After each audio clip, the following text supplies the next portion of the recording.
And so we have to know how to look at ancestral consciousness and intelligence and pour the highest level and say, we've already done good enough. Yes. Society today is the most insecure it has ever been in eternity. So the things that we're doing are not from a place of healthy habits. They're from a place of trauma, insecurity, and fear and perversion. So you're not doing the healthy, highest level version of it. The 19 keys. The 19 keys.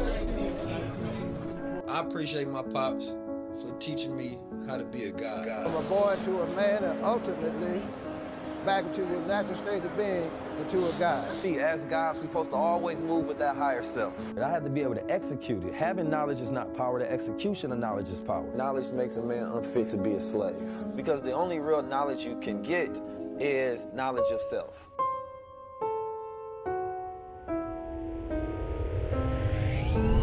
This is the highest level.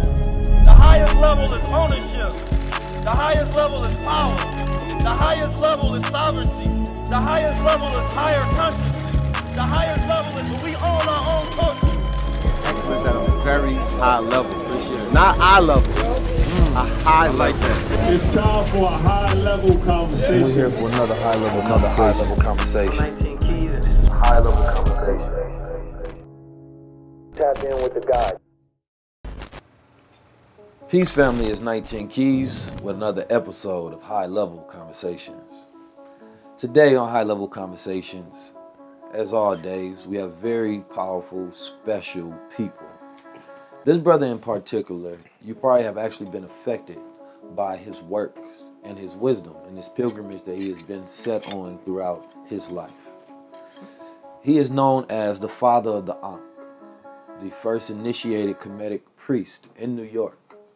He has made his life in duty to his beliefs, in duty to our ancestors. And in the rhythm of that, he's actually built institutions and foundations, bringing the ancient symbols to modern man. Most people walk around with the symbols of the Ankh, but they don't actually know the history of bringing their symbols to America and how it become more established. The good brother that is on today, I believe, is one of the ancestors who represent that tree of life, right? This tree of wisdom and this tree of knowledge that must be documented. There is a lot of TikTok knowledge and script scholars who can read some information and then spew it for a minute and sound intelligent, but it's completely different when you actually dive into it. It's different when you can defend it. It's different when you actually know it. And that is taking you through the phases of initiation. This is a man who has not only been in the police force, but had to leave that force because they didn't believe in the forces that he believed in. He went from carrying a gun to carrying an op. And these are two different levels of peace. You know, one is the weapon of the West, you understand me? And the other is the weapon of peace. And so now this brother today that I have, this special master that he is going to enlighten us on some of the ancient Kemetic practices. That's right, I didn't say ancient Egypt, I said ancient Kemetic practices. Enlighten us, what do the symbols actually mean? What do the Metanetra, what we know as the hieroglyphs, actually mean? And so today I am honored to be here with this brother because this is where I get all my jewelry from. So he keeps me dripped up, right? I'm here in New York in his studio where he has what he calls the joyerie, right? The joy to bring joy. So I want to thank the good brother Baba Haru for being here today, and we're going to learn some very powerful, key, and valuable lessons. My good brother, how we feeling today? Anashirak Nebet Neb Nebercher Kemam Nebu Neteru. I say praises to the divine, who is the Lady Lord of the ultimate limits. And I give thanks to be here to greet my beloved brothers and sisters out there in Netherland. Yes, indeed. The divine land. Yes, sir. So today I want to jump right into it, man. Every time I get here, I'm excited. The energy in the shop is always high vibrational, right? And every time I come here, you give me some Kemetic wisdom, right? But I want to really dive into what is Kemetic wisdom, what is Kemetic teachings, what is Kemetic principles. Okay. The most important aspect of the Kemetic reclamation and resurrection is our claim to the spiritual culture of Mayat. Mayat meaning justice, balance, order, truth, reciprocity, sobriety, propriety, harmony. All of those principles that I just spoke about in English represents that ancient spiritual high culture of the Nile Valley Africans. And I need to say, before I go any further, though Kemet is the original name for the land now miscalled Egypt, the fact is that it's the northeastern section of a double queen kingdom known as Smai-Tarwi. Smai-Tarwi means unity of the two regions. The Egyptologists like to say the two lands, but it's more than the two lands. That's a geographical designation. It refers also, Smai-Tarwi refers also to the spirit and matter. Smai-Tarwi represents the upper and lower, your right and left brain hemispheres, which many of us have been trained to stay out of the right brain, because that's usually operated on the left side of the body. And they consider, the Western man considered the left side to be the sinister side. And which is unfortunate, because that's the divine feminine within all of us. Right. You see, we are all what you would call of these two regions. You know, both intellect and intuition. And the intuition resides, the divine mother throne is on the right side of our brain, and the divine father is on the left side. So he governs intellect and she governs intuition. We have also the marriage of the sun and the moon, again, which is very prominent in Islam, you know, the star and the crescent. Correct. You see, so I am always into the cosmic designation of things. So that's what I love about our different divine culture. Yeah, you know, when you really get into study, you find correlations in between all religions in the world and all spiritual groups, right? And, you know, there's a saying Honorable Elijah Muhammad says, settle on the best part, right? And people ask me a lot, like, or you always ask me as well, you know, how is it that you have interest in all of these other areas, being that you're a Muslim? And I believe that one's belief system or way of life is not a limiting thing, right? If anything, it should be a guidance to understanding all of the world, right? And so for me, living a way of life or studying a practice of a way of life and getting master teachers from a master teacher gives you a third eye, gives you a view lens where now you have a North Star, you have a compass to where you can go in. And what I see in this generation a lot of times is we pick up the diverse interpretations of everything in the world, right? Some people want to be a Buddhist, you want to be a spiritual person, you want to be Kemetic, you want to be Muslim, you want to be everything, right? Without mastering anything, right? And so it's like a person with 1,000 destinations. They don't know where to actually go, right? So you need to know where you are to know where you're going, right? You need to know where you came from, right? And so for me, it's about giving direction, right? A generation that I feel is lost in trying to find themselves in every text, in every tweet, in every TikTok, in every Instagram or YouTube. No, we have to first build foundation, right? And from that foundation of principles and true understanding, then that can give you guidance, right? No doubt. Now, the history of the Ankh, right? We see the Ankh everywhere. Like Lord London, she had it in the movie You People, right? We see everybody's wearing Ankhs of all different, you know, lifestyles, ways of life, but most people couldn't tell you what the Ankh actually means. That's true. So, you know, from the Baba of the Ankh, can we get your history? First of all, how did you begin to take on the Ankh and bringing it to North America, right? What's your history and connection to it? Oh boy, that's a big one. Yeah. Well, to begin with, my beloved father, James Wilkinson Hjorhes, or Georges as known in English, he was the one who said to me, he was a Christian minister, with the Apostolic Faith Church, and of course I spent most of my childhood in the church, 3 days a week. But my father would say to me when I would go to his tailor shop after work, after school, to do the buttonholes and the overcasting of the inseams of trousers, he would say, "You know, son, I'm in this house of my brother Shem, but I'm really from the house of Ham." That's how he was taught in the Bible. And he said, we need to study, because if the Bible says, honor your mother and your father, that your days may be long on the earth, I need to study Ham. He said, you know, you look like that little boy they call King Tut. My father, he was a teenager when they found the resting place of Aten Ra, Tutank. That's the way his name was actually spelled. As a matter of fact, that's the way he was born, with Aten Ra, which means the sun, Tut, the image of Ankh, the image of life itself. That's what his name represents. Later, of course, he changed his name to Amen Tutank to honor the hidden aspect of the spirit. So we have Aten Ra, which is the revealed light of our present-day sun, and then we have the Amen, which is the hidden aspect.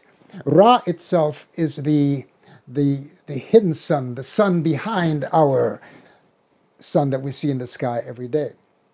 So as I began to study more, and he told me specifically to study about this little boy who was crowned king at the age of 9, and of course expired around the age of 18 or 19. They said 19. Yes, they said he may have fallen off a chariot or some palace intrigue that he may have been murdered. But he said I should study as much as I can about him, and it would lead me to discover the beauty of this ancient culture. And he was very insistent about that, because he had joined the Marcus Garvey movement in San Pedro de Macorís in the Caribbean island of Dominican Republic. And he said to me that I should study as much as I can, and that's what I have done. And it stayed with me as I grew up. And finally, I met a man while pounding the beat in East New York. I used to stop into the store, Juan Vega's store, jewelry store, and I used to tell Juan how I want to learn how to trabajo en la plata, how to work silver. He said, "Oh, you come here one Saturday and I will introduce you to the man." And I walked in one day, and there this gentleman walked in. He was about 52 years old, Anacleto Santiago de Colón, and he introduced himself. He said, "Ah, Jimmy, you want to learn the joyería?" I said, "Yes." He said, "Well, I have a house in Williamsburg. You come down there and I will teach you whatever you want to know." He used to work in the jewelry center of 47th Street here in New York, where you have the largest jewelry district. And but he had a full shop in his basement, and I would go there. And for 1 year, I was his apprentice. But he would not let me do anything. He said, "Just watch me, take notes." It wasn't until he had quit his job, and one Friday, and he was going to come in that Monday, because we had found a space. And he said, "Oh, by the way," he says, "you want to be my partner?" I said, "You think I'm qualified enough?" He says, "I think so, and I will show you even more." So we found a place over in the Bowery, and we started. That weekend, on that Sunday, he left his job that Friday, and that Monday he was going to come in full time. And he said to me, he said, "We're going to do very well." He said, "Because I see you have good hands," because he brought me the tools by which I could sculpt in miniature. And so I said, "Fine." And that Sunday, I got a call from his beloved queen, his beloved wife.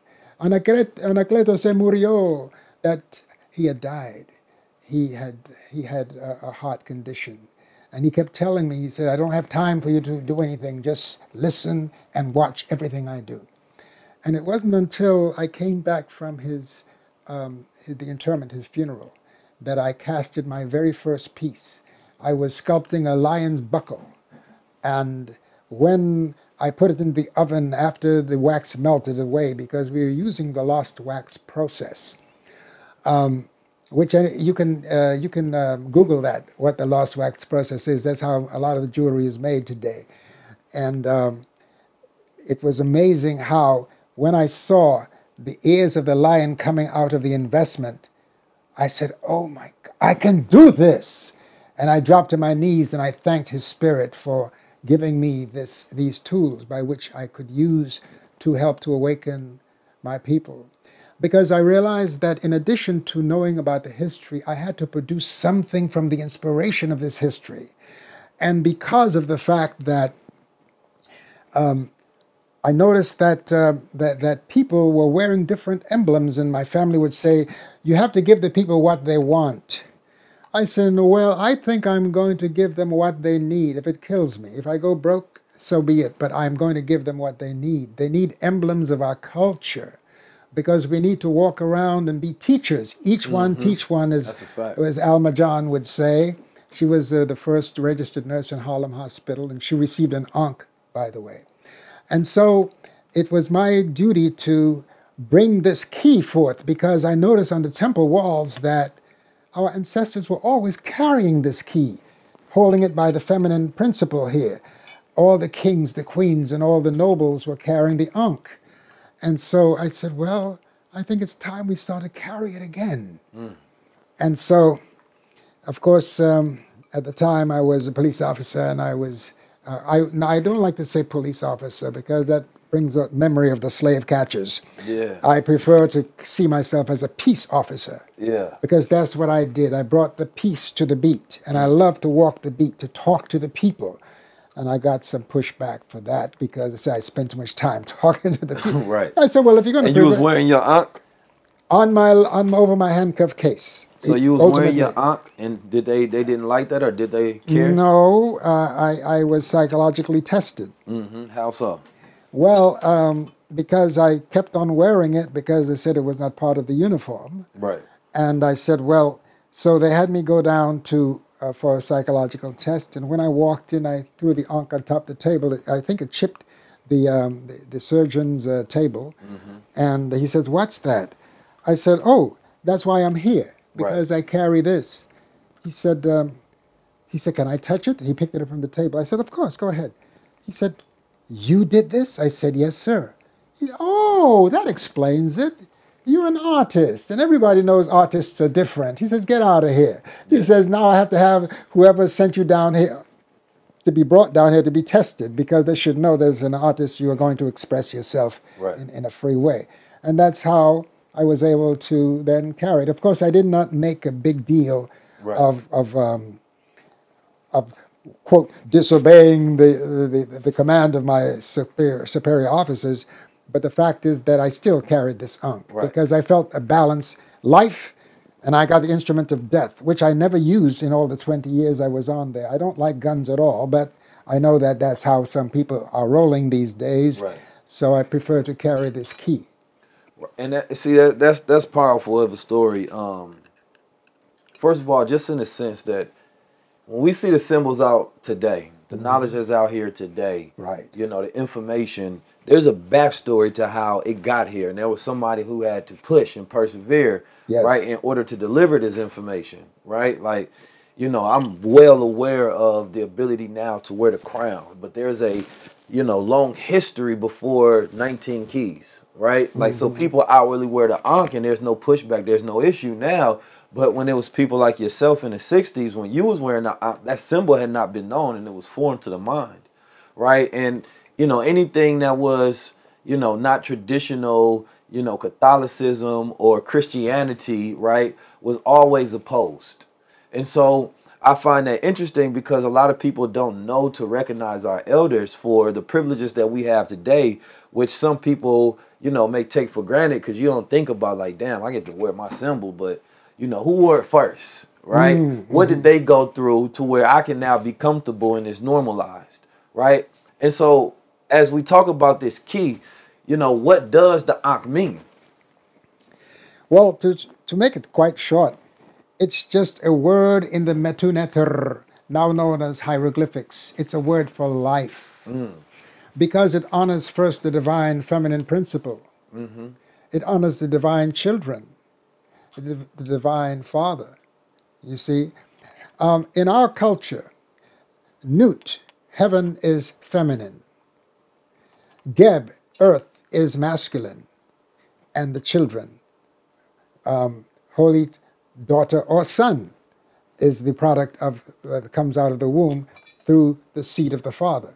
Now there's many different interpretations because as many of our people confront this divine key, their ancestral memory kicks in. So they have different definitions of what Ancestral memory. Yes. What's Hereditary ancestral memory. memory? It's And by your, I know my understanding of it, but by your definition of, you know, just the term ancestral memory, where people like, because symbols are very powerful. I just talked True. about this, you know, episode with Joey Badass, because he had some symbols, and you know, I wear my symbols. But like I said, symbols create a feeling in the subconscious, an inner knowing. It can, you know, create a enlightenment in the mind just by seeing certain symbols and having a connection between what's in your DNA. And you may not know it, but you intuitively and instinctively have an understanding built into your genes. That's right. And so that's powerful. When we look at that symbol today, many people take it and establish to their own meaning. And symbols have the ability to be connected to whoever has it, their feelings. But then there's a root, right? And I know you are a person that just doesn't give anybody the unk, right? right.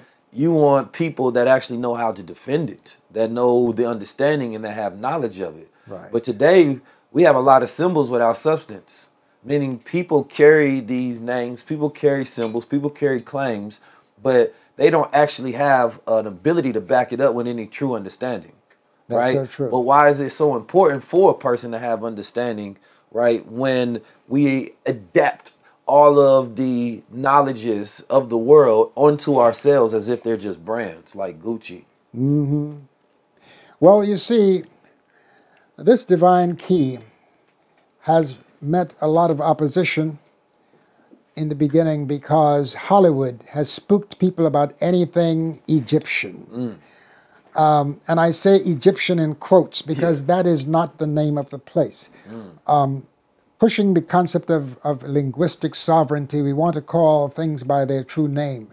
When I first went to Kemet, I looked for the name Egypt spelled out in the glyphs up and down the Nile, and you will never find it on any stela, on any monument. No, it does not exist. That word does not exist in its English pronunciation. The Greeks, when they came there, they came into a city called Het Ptah Ka, House of the Soul of Ptah, which was the temple that resided in the city of Mennefer, later called by the Greeks Memphis. And in Het Ptah Ka, the early ancestors always, that was one of the largest cities and the oldest cities in the land of Smaitawi, the northeastern section of Kemet. And it was there that we discover the very foundation of our own creation story. The king Shabaka of the 25th dynasty, he wrote a description of the oldest creation story that goes back to the Old Kingdom, and Shabaka stone, right? The Shabaka stone, precisely. By the way, that beautiful book written by our beloved brother who was on your Kamane. Yes, right. Our brother Kamene. He wrote the book Shabaka's Stone, where he explains that that is the oldest story of our Genesis of the beginning of creation. And it speaks about how creation came into being. And it's a wonderful document, and I would suggest that people become more acquainted with what our ancient ancestors in the Nile Valley had to say about creation. Because long before any of the religions existed, the spiritual culture of Kemet, of the Nile Valley, existed. And it was from that template that most of the religions got what they got today. The whole concept of a divine trinity, right, goes back thousands of years. And by the way, what was the original divine trinity? Okay. Well, there was a cosmic trinity known as Geb, the earth, known as Nut, the heavens, and known as Shu, the atmosphere. All right? And then from there, we have the earth expression of those cosmic forces known as Ast, who they now call Isis in the Greek vernacular, Asar, who they now call Osiris, and Heru, the one they call Horus. And this template was the basic Trinitarian concept that existed for thousands of years to the ancestors of the Nile Valley Africans. And I need to say, following this concept of linguistic sovereignty, we call the continent Africa. Af in our legacy, or Afu, means the flesh. Ra, the hidden sun. And Ka, the soul or the spirit. Though we the flesh and spirit of the hidden sun, Ra. So if you're African, you are claiming something larger than even the continent itself. You're claiming a cosmic designation, because even as our brother Neil deGrasse Tyson said, that we are really made of stardust. Right. And it's something that we should not take lightly. Right. Because that means that we are eternal. Because what we have to measure the quantum field of your breath, because at one day the seed that made me was breathed in from the cosmos by my father, went directly to his sperm pocket. The same thing happened with my mother. She breathed in that essence one day and it went to her egg. And here we are in the material manifestation. Right. You know, I think that's a very great point that you bring up, just an idea of material manifestation. But the immaterial manifestation is something I like to think about a lot, right? Because we talk about Ka, right? And Ka or Ki or Chi, right? And we talk about it now as energy or vibes, right? So this generation is a generation that goes off energy and vibes a lot. But they're talking about Ka and Ki, right? This is what they're expressing, but the language has changed. Yes. But it always comes back because the power of us as human beings, right? It's the being part, but us being, gathered from the universe and made from these cosmic ingredients, we have some powers, all right? And one of those powers is our vibratory senses. Yes. I talked about it with Kamani about, our ability to have multiple senses way beyond 5 senses, right? And so intuition is a sense, but when you walk into a room and the energy is not correct, because human beings emit light, right? That's a sense that because you can't see with your eye, you may not think is there, right? And so for me, it's about, and this is like me kind of like figuring out like what is the best thing for this generation as far as their guidance, right? And I don't think everybody has an ability to understand the hidden hand, right? Reality, there's a lot of hidden hands. Psychologically, a lot of people think they're free today, right? But they're not, right? Not only do they have the whispering in their own mind of that devil they have to conquer, but then it's the devil that knows how to conquer the mind, right? Psychologists like Barney, back in the day, they figured out how to get women to smoke cigarettes, right? Because at first it was just a man thing. And so what they knew was they had to play on the psychology of women, of the want to be rebellious or the want to be free, right? And so he staged protests where women were pulling out cigarettes, and this got the masses to start desire products that they didn't need, right? Yes, and so a lot of people today walking around believing that the things that they're doing is, because we won't have more freedom or we have this, that, and third. No, it's because you're being manipulated and controlled because you don't really understand the hidden hand and the unseen forces. True. Right? And so when they manifest within you, you think that that's you and your desires. No, that's the ones that's been supplanted into you, right? And it's not until you rise above, right, and you tap into that crown, then that's when you can live above the human desires of the world. And it's more so about understanding that there are, scientists, neuroscientists, people in their fields to control human behavior, right? And, they do it through the power of suggestion and symbols. And they can connect desires to symbols and suggestions, and these become products, these become habits, these become lifestyles. Which also become diseases, right? The overconsumption of meat and foods may help increase someone's bottom line, but if you don't have the knowledge of understanding the hidden hands and hidden forces in the world, you can be controlled by these symbols and suggestions and, these campaigns that they push out there. But this is the power that the ancient Kemetic people understood. They understood the power of symbols, but they have symbols of life, right? And a lot of symbols that we have today are symbols of death, right? Yes, and so we're indeed. surrounded by a world that is, more so ruled by, nefarious forces who take the knowledge of the ancients, but they use it for, greedy purposes. No doubt. You see, that's part of what they call the great brainwashing. But I think that's an erroneous term, because to wash something is to clean it. Right. We have been brain stained Brain stain. and brain dirtied. Yeah. And so the only way to wash the stains away is to wash our brains with our ancestral legacy. Our ancestors went to a great length to chisel their truth into stone and on an eternal papyrus. And that papyri has been gathered by Westerners in all of their museums. Okay, the stones they couldn't carry, not all of them, even though we have one, the Tekken, symbolizing the reproductive power of the African male and the female. Because the tip of the pyramidion of the Tekken, now called obelisk, represents the divine feminine principle, the Tepit Hemet. And the shaft itself represents that of the divine masculine, which we call the Henanum, not penis, by the way. Yeah, I recently took a trip, out to Egypt, and I was able to visit the tombs, right? I was able to go all throughout it. And there's an energy that you feel, right? No doubt. That's really inexplicable, right? I had some even powerful emotional moments when I went into the pyramid that, when I stopped and I just meditated, the energy resonated.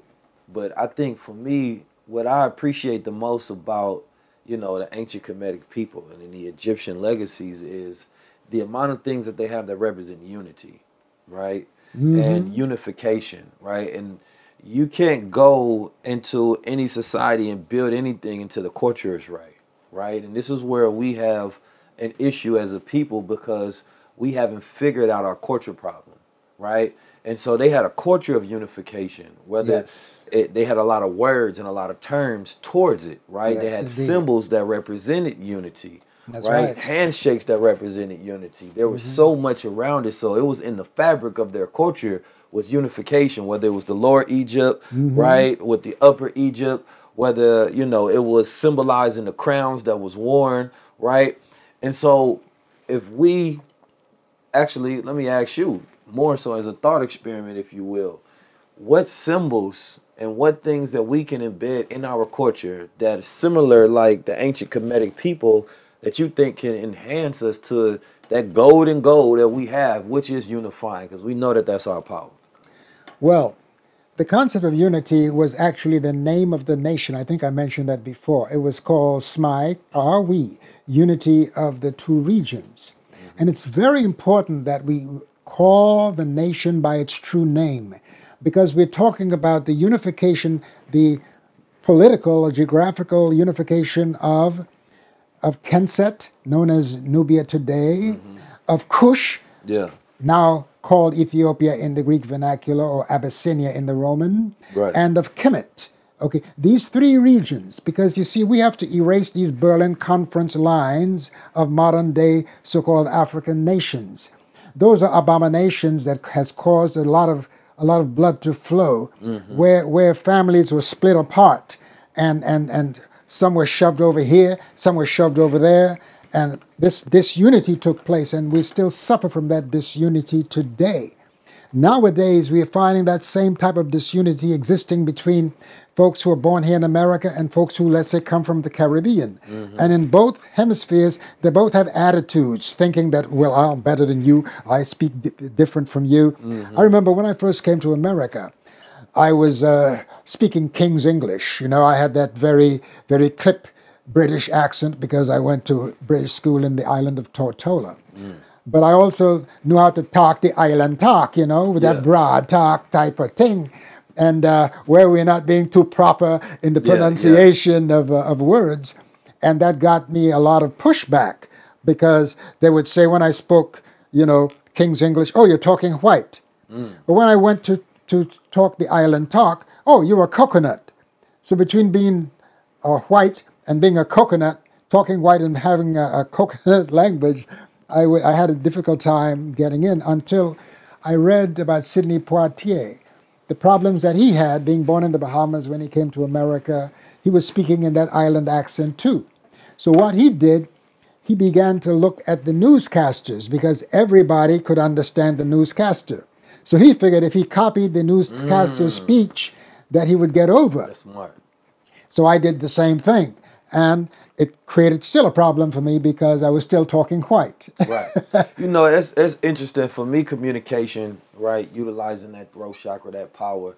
That's something that I'm always advancing and getting better at. Yes. Right? Because it's a journey, because when you speak into so many different people in different styles and different places, you know, communication is about getting someone to understand, right, you and anything that you put out there. So, you know, but when I think about language, and specifically melanated people who come from cultural places, it's kind of like if you give me your dish, I want to put my spices on it, right? So for us, language is like when we have these, you know, curvatures in the language where we use our slangs and we create our words, that's us throwing our spice on it so that we can actually enjoy it. Right? True. It's like you can give me the clothes, but I'm going to fashion it my way, because language doesn't have to be directly by the book to be understood. You can say things in different tones and give one word 5 meanings. So language is this thing that's really formless that you can shape, right? As long as a person has the, you know, the key, right? Which is, what's that? The, like the Rosetta Stone. If they know the language itself, then they can understand the context in which you're speaking. Yes, right. Right? When you learn how to use your mind, that's when you start to operate into the divine. You start to tap into your God power.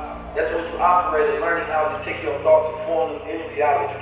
That's when you pull things from the darkness and you bring it into light, into reality. And that's when you have the power to change the world, and you can bring wealth into generations, into your family. There's power that's going on, why don't you go grab it? There's crowns out there, why don't you put your on? There's a lot of fear money, why don't you knock it down and slap the devil and tell him it's your time? What we waiting for? I'm ready to go to the highest level. If you're ready to come rock with us, if you're ready to build with us, because we're not waiting on nobody. Once we get on the mission, we in motion and we devote it, we give liberation to our people. Our freedom ain't talking about the identity that's connected to the evils that the agenda gives you. No, we're talking about actually knowing that you God and standing tall and speaking truth, the power against all odds. They look at me and say, how's you a black man? How you walk, how you talk, how you dress, how you move, how you smooth? Why you know yourself so much? Why you so damn cool? Why you got confidence? Because I decided that I will never live at the lowest level. That's the sun. I decided I want to be a God. Every single day I got windows and I got train. They don't like when we grow. They don't like when we talk love. They don't like when we talk economic power. They don't like when we know ourselves. They don't like when we spread the truth. They don't like when we make more leaders. They don't like when we take it from the lowest level to the highest level. That's what we owe. Ha! Ha! Ha! Ha! Ha! Ha! Ha! Ha! Ha! Ha! We're going to the highest level. Make sure y'all come with us. The highest level tour is, you know, it's a moment in history that we get to think about and relish in and be a part of. This is me proving my thought leadership. This is me implementing the ideas and reinvigorating the spirit that we're going to need to win the future right now. Speaking of context, I had this thought, right? Because we was talking about, you know, the society we in now is very androgynous, right? And the brothers, somebody was telling me, you know, and you was around in the time of the 60s, right? So you can speak to this a little more. You a fly brother. I seen the pictures on the wall, man. Your drip was immaculate, you know, similar to myself. You know, I'm in my decadence right now, out here looking like the Raw General. Not with that crown, bro. Yeah, you feel me? But the conversation was about androgynous behavior today. And most people always talk about, hey, that's not an effeminization. That's what we did in Africa, or they wore skirts in Scotland. And I said, wait a minute, they didn't call them skirts in Scotland. See, language and context is very important, right? I've never heard an African brother say, you know, we wore dresses in where I'm from. Why? Mm-hmm. Because the men didn't call them dresses, right? Right. And Kemet, they were, you know, you got thobes, You got different robes that you wear, but it also fits the region and the context of that culture, right? So one would be masculine and one would be feminine based on the context of that culture. There was always a differentiation with the garments that we wore that was in line with our nature. And in this, we try to, you know, it's a bit of deception and technology because we justify anything that we do, right? Well, we just start pulling stuff from the world. And I'm like, that has nothing to do with what you're doing, though, because that's a completely different context, psychology, culture, and fashion and style. And so it's like, as I see you wear, you know, your garments, right? And, you know, I'm going to wear my decadence. In the 60s, that was an era of, you know, people started putting on the dashikis. It was becoming more Afrocentric, especially out here in New York. And it was a more militant time where it was socially charged and people were, you know, politicizing the movement, going against the man and the government, and drugs was in the streets and people was trying to get the heroin out the streets. So there was a time of like unification. There was festivals that was happening. So it was a high time of being black and being proud to be black, black and proud. And then you had the wave of the 70s, right? The 70s come and it's more of a psychedelic era of experimentation and European fashion, right? And then that's when you got pimping, right? That explodes and the pimps become symbols of masculinity, right? So a lot of people will point back to, well, look at the 70s on how they dress. Well, do you really want to go point back to a time where we started to decrease our militancy, decrease our unification, and start going to more European fashion, more pimping, which is degradation, right? And we started to lose ourselves. Because when we was going towards more Afrocentric, that was when we were gaining ourselves. That was when we was reaching back and saying that, no, I want to represent the motherland. So I think we got a generation, because we got so much access to information, you know, we are a confused generation because the clothing companies, the fashion companies, yeah, they want men to wear purses because you go buy more purses. Kind of like Edward Barnett with getting women to smoke, which it was just a man's thing at first. Now purses are so-called a man thing. So not only you buying one for your girl, you buying one for yourself. And your girl, she buying one for herself too. So now that increases spending habits and capitalism, right? But I just wanted to get your take on, right, number one, the androgyny of culture, right? Because you talk about masculine and feminine principles within a man and woman, and I believe that wholeheartedly, of course, right? You know, for me, that feminine side is the side of expression, right? The arts, the craft. But at the same time, it can go overt and it can be used against you. True. Right? And so you don't know where your nature begins and where it really ends and where you're manipulated at, right? What did you see in the 60s as far as, you know, the fashion trends and how they changed? Well, let's get back to, let's say, the garments that the Scottish people wear. They call them the kilts. We known in Kemet, we wore this it looked like a skirt. That's what we call it today. But our ancestors called it the aper. Aper, which is like, give us the word apron. Aper, give us the word apparel. Okay? But we call it aper. And it was in keeping with our ancient culture. Right. Because don't forget, it was very warm on the continent. So they ain't had baby powder back then. Which is poisonous, by the way. Some of it is, you know. And so we and so as we now seek to reclaim aspects of our culture, it may look strange to some people. Well, why is he wearing a skirt? It's because we have the wrong terminology. Right. You see, English is a spell casting language because it's made from different components, where you can say one thing and mean another, you know? And so the time has come for us to begin to focus on saying what we mean, and we must have the courage. Instead of surrendering to the brain stain of what we were given and educated in, we should rebel and bring forth some of our own words instead of just going along to get along. Like we have these political terms that are so dangerous to both our existence as a people and to the existence of those who oppose us as a people. Because, and I please, my beloved brothers and sisters, do not take me wrong when I'm saying what I'm going to say. But those terms, black and white, when referring to human beings, are both wrong. They are lies, first of all. They are politically charged lies. And I'll tell you why. When you go into the dictionary and you see how the word black is described, you go You mean in the Black's Law Dictionary? Well, not even that, because it has no standing in law, as they say. So we have placed ourselves outside of the law. And it only describes that the melanic principle that we're made of, the carbon in our very DNA, that's what it describes. But the word itself is problematic. And people say, well, why do people all over the world hate black people? I don't believe that people all over the world hate people who call themselves black, but because foreigners learn English from the dictionary. The dictionary becomes their Bible. So when you see the description of words in that book, especially Webster's, I say it stirs us in a web of lies, it tends to go, it causes people to go against the very word. So therefore, because we identify with that word, they go against us. Because if you pick up your phone and look, there are about 25 to 30 definitions of the word black in terms of the way it's used, okay? Meanwhile, those who oppose us, who call themselves white, the descriptions of that word is glowing.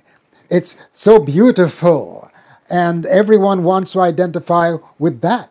And that's why if our sisters choose to shift the color of or the texture of their hair, oh, you're wearing a white hair. No, well, the Aborigines in Australia or dark-skinned people have some of the same type of straight hair. You see, because Africa produces all different types, all complexions, all sizes, all heights, is produced by that mother continent. So when we speak of androgyny, we must remember that you have to go to the zodiac of Dendera, the temple of Dendera, and you will see that for this age, which they call Aquarius, this is the age of we call Hapi.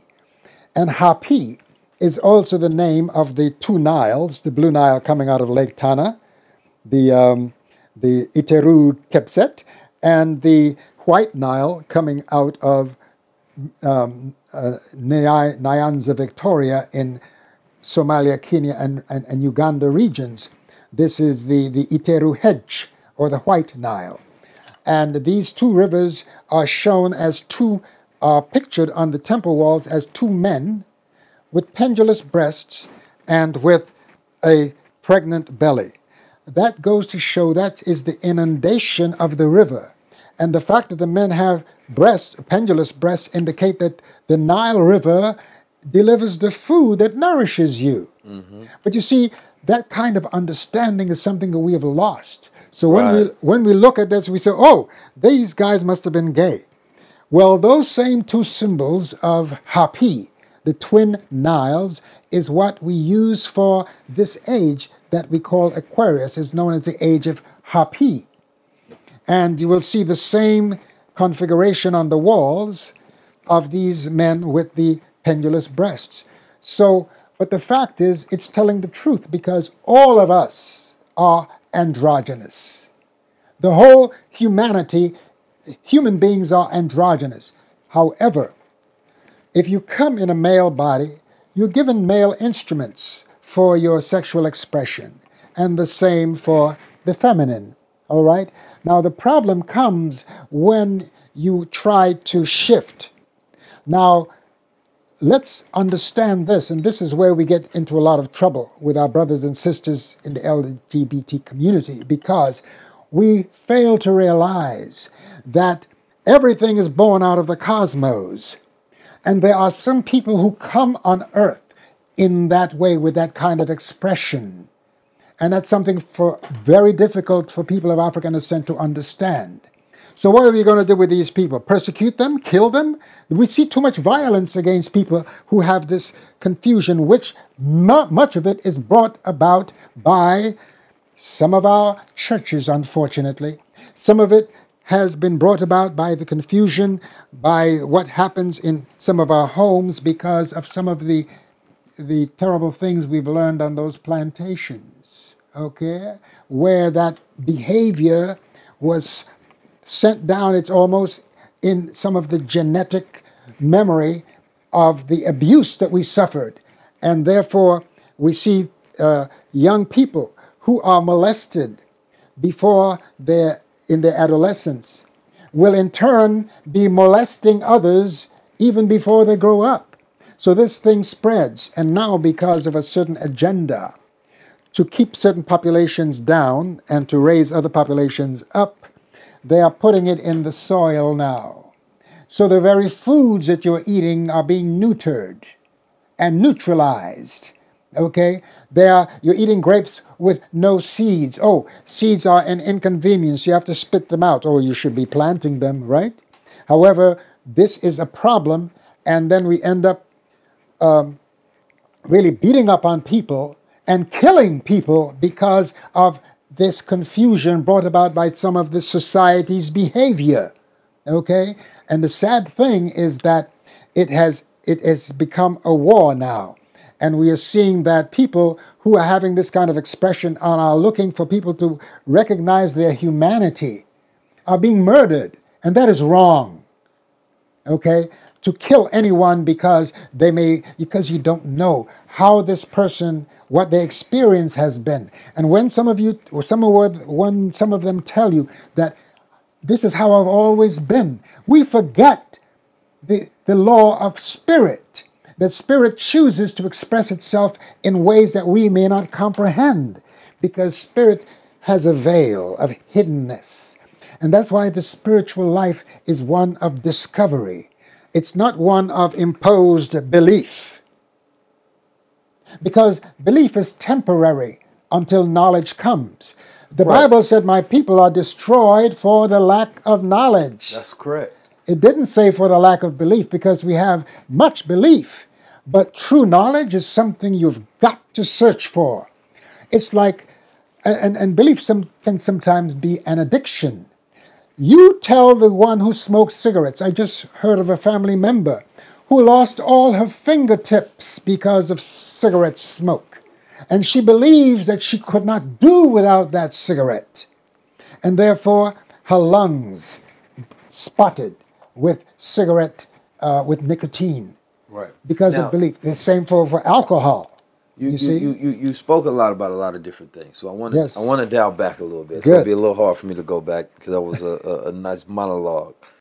So there's a few different things I want to talk about. First of all, the word black, right? Mm-hmm. Now, I was taught, as Honorable Elijah Muhammad says, that black is the essence of colors. It's not a color. It's the essence in which colors come from. True. Right? And Kemet, meaning the black land or the land of blacks. So is it improper for people to associate the word black, even though we can actually find where, peoples have used the word black to describe melanated peoples? Mm-hmm. Right now, today we have, the textbook definition, the law, because we're dealing with commerce, we're dealing with law structures. And so, which are two different things, because before these dictionaries were written, the word was still used, but the connotation was not connected to it and its attachment. So the negative aspects that people read and know about the word black today was not described in ancient times. So some people, it's like when a person picks up the word niggas and they said, well, we can say nigga because in niggas in Ethiopia, it meant kings, right? So some people would say, well, black in Egypt, that was a representation of Kemet, right? The land of blacks. Or some people would say that can also describe those people in that region, but you can also find in different places where people were described by their description. Or brown, right? Because of brown people, I'm copper color right here. You feel me? Mm-hmm. So I'm a copper color man if we going by accurate description. True. But and I can understand why the word black has, and why my brothers say that, the legal description, like in the Black's Law Dictionary, does not define a people who have a nationality or have rights within the land, right?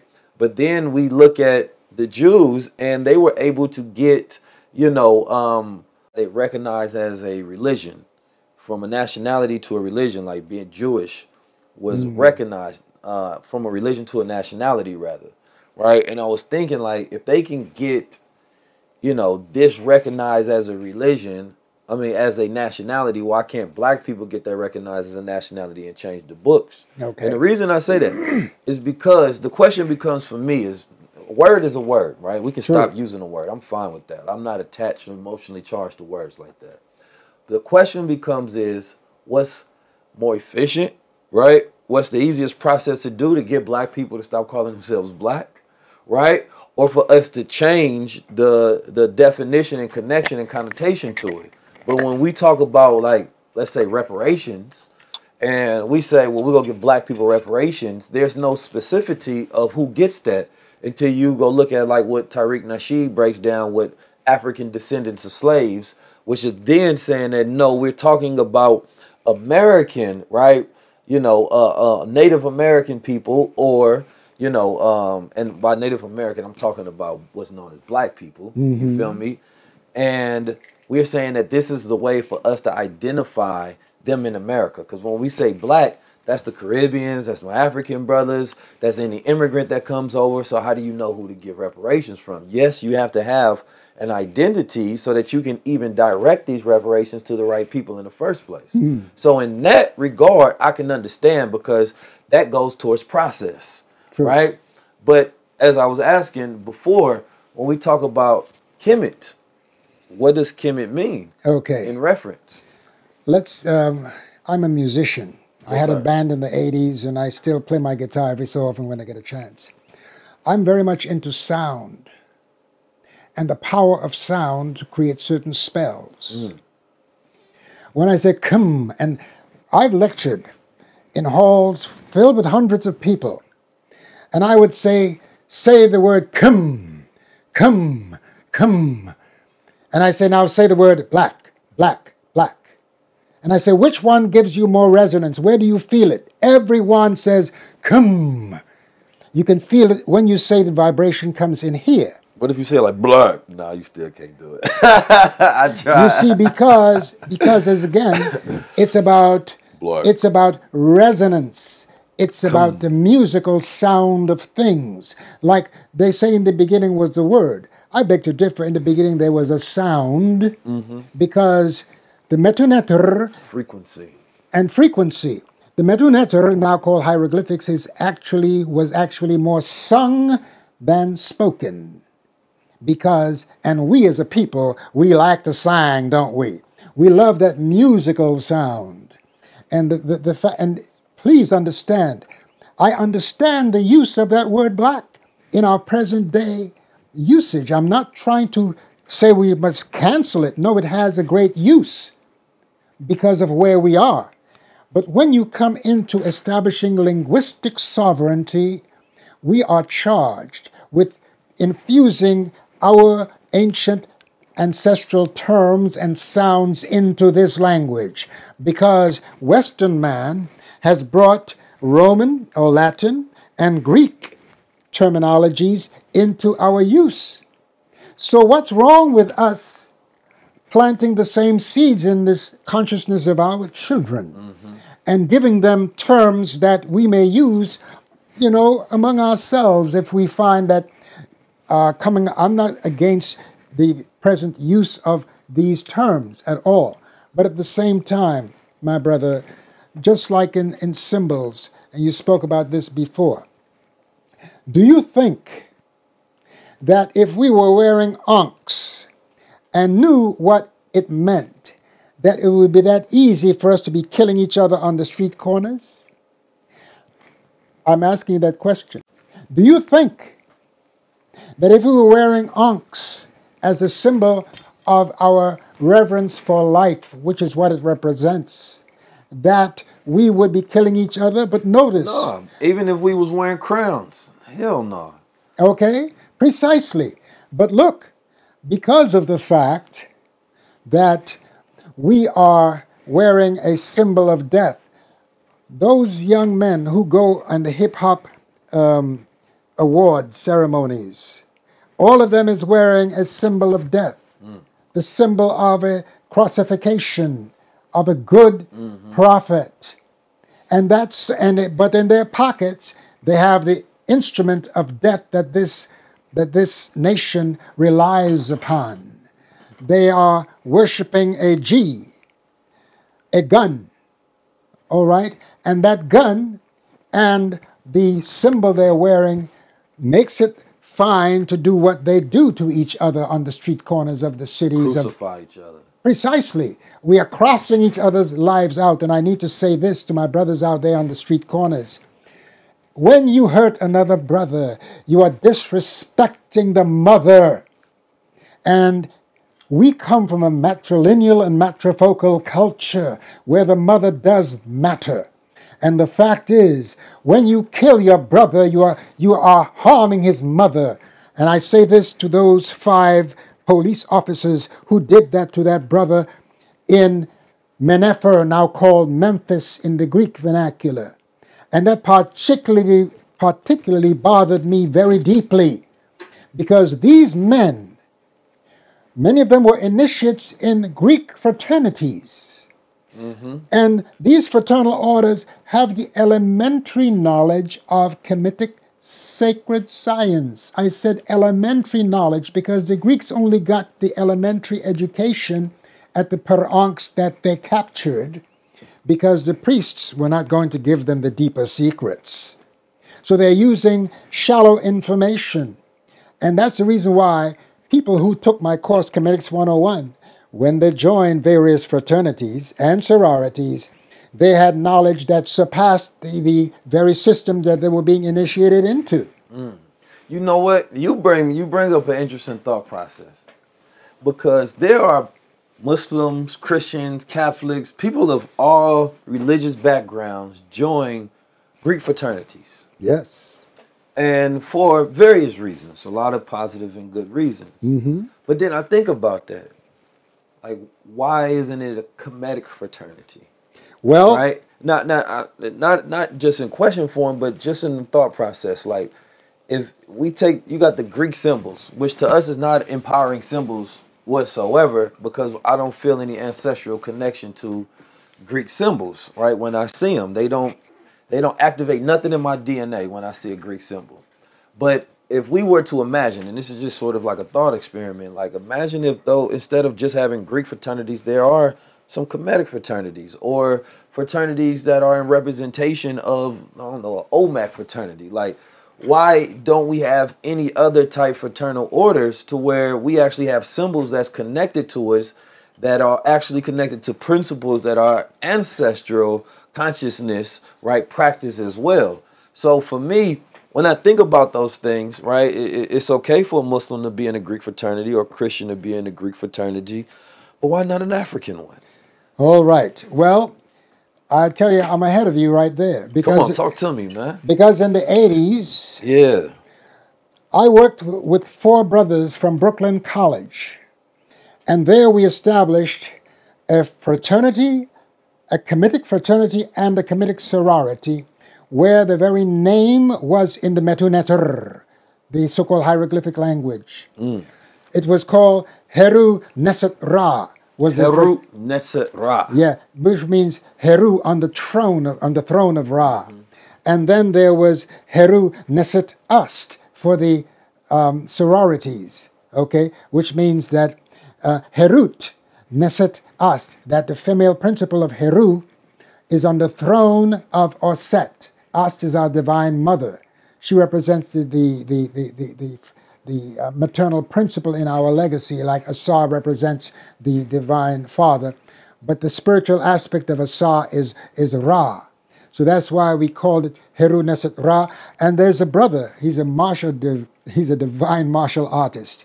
And now he's into what you're into in terms of the economic resurrection of our people. His name is Heru Neket. Okay, and you ought to speak with him, all right? And he studied with me for a year, him and 4 brothers. And when they were done, they established the Heru Neset Ra and Heru Nest Ast. Herut Nest Ast. By the way, the T is a feminizing factor in the Metuneter. just like in Spanish, the a is, you have señor and señora. In Kemet, it's you have asar and ust. The T is feminizing in our culture. Speaking of feminizing, right? Yes. Now I want to draw back to the conversation about androgyny.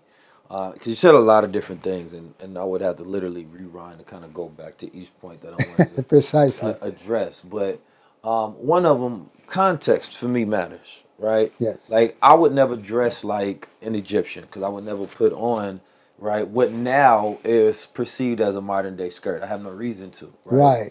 And I also think about the fact that when we honor our ancestors, I don't think honoring our ancestors is just about like wearing what they wore. True. It's about the spirit of the principles that I they agree. gathered, right? And a lot of people want to look like it, but you don't gather none of their principles, right? It's like there's people that would follow, people that claim to be followers of Jesus, but they won't speak truth to get crucified, right? People claim to follow or love Malcolm X, but they don't follow the principles of Malcolm X, but they, they might get them tatted or, they might wear a chain or something, but would you live like it?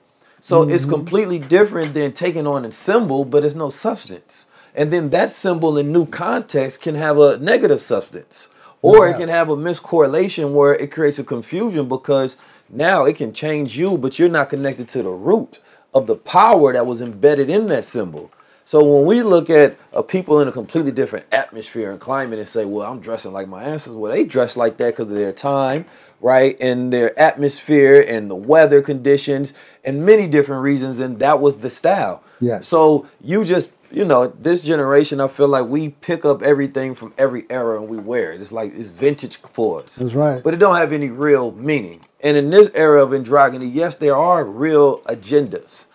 And this is, the idea of any agenda, as I talk about almost every episode, is my episode having an agenda. It's to enlighten people, right? Right. It's to help transform the mind to get you to think. Because if I can get you to think, you can save yourself. That's right? right. Now you know how to go look at any source of information and find usefulness in it for you and your family for years to come. That's right. So if we're taking young males that living in this world today, right? And the world that we live in is attacking your psyche, your mind.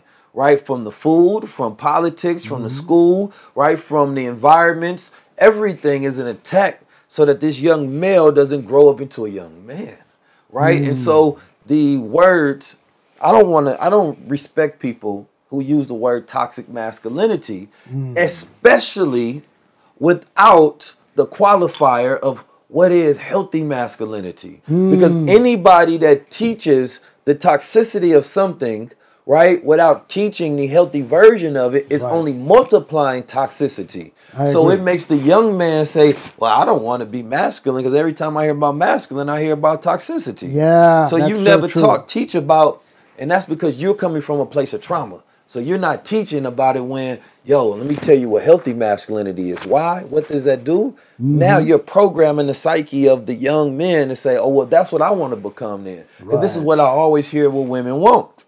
Right? Now, when you only hear what they don't want, you only know what you don't want to become. But that's also the only information, and you end up becoming more like that because that's what you have to gather from. Right? So we have to get to a place where it's like androgyny is just, male or female having feminine or masculine traits, right? That are not typical of what society's standard is for that culture. Right? So, anybody can have, like you said, some androgynous traits, but to connect everything to sexual behavior is the issue because we are, and everybody knows this, over-chemicalized and over-sexualized. No doubt about that. So when we now are contexting the way we dress, the way we feel, the way we walk, the way we talk, the way we act to sexual desires and sexual identity, then that's when it perverts what it meant to our ancestors. So that's when it's no longer the same symbol. It's a new symbol. It's like what Hitler did with the swastika. It's not the same symbol that it meant for when the Buddhists used it or ancient people used it. Right. That's not the same symbol. So you can take something from our ancestors that represented from them and perverse it in new contexts. Right? And so this is something that I want people to understand. If you don't understand the root of that and you don't practice that society or you don't have true meaning of what you're doing the confused version of it. That's right. That's not the highest level of it. The highest level, in my sort of definition of You know, the highest level is part of this philosophy that we get in the world. We get to a point where we do some things at the highest level and then we keep going, right? And when you keep going, it's like saying that black eyes are the highest level of eyes, right? It has the most melanin in it. This is the most strongest eyes, right? Kinky curly hair is the highest level of hair, right? It's going to keep your head cool. It's strong. It's anti-gravity. It's a coil of electricity. True. That's the highest level, right? But then what we do because of fashion standards, they going through the perming, they destroyed their hair. That's no longer the highest level. Now it's low level. For what? For fashion in the context of today's culture and society. And so we have to know how to look at ancestral consciousness and intelligence and pull the highest level and say, we've already done good enough. Yes. Society today is the most insecure it has ever been in eternity. So the things that we're doing are not from a place of healthy habits. They're from a place of trauma, insecurity, and fear and perversion. So you're not doing the healthy, highest level version of it. In terms of low level, I feel like there's so much outside noise that people get distracted with. And that includes social media these days. You know, discouraging ourselves, self-doubt is another big low-level item that I would say constantly attacks us. Confidence in ourselves, definitely a low-level item. And I feel like just taking all of that away will definitely be able to reach our highest level of self, and really just focusing in, being consistent, continuing our drive, and being determined to make it is definitely how you try to erase some of that low-level energy. The highest level tour is, you know, it's a moment in history that we get to think about and relish in and be a part of. This is me proving my thought leadership. This is me implementing the ideas and reinvigorating the spirit that we're going to need to win the future right now.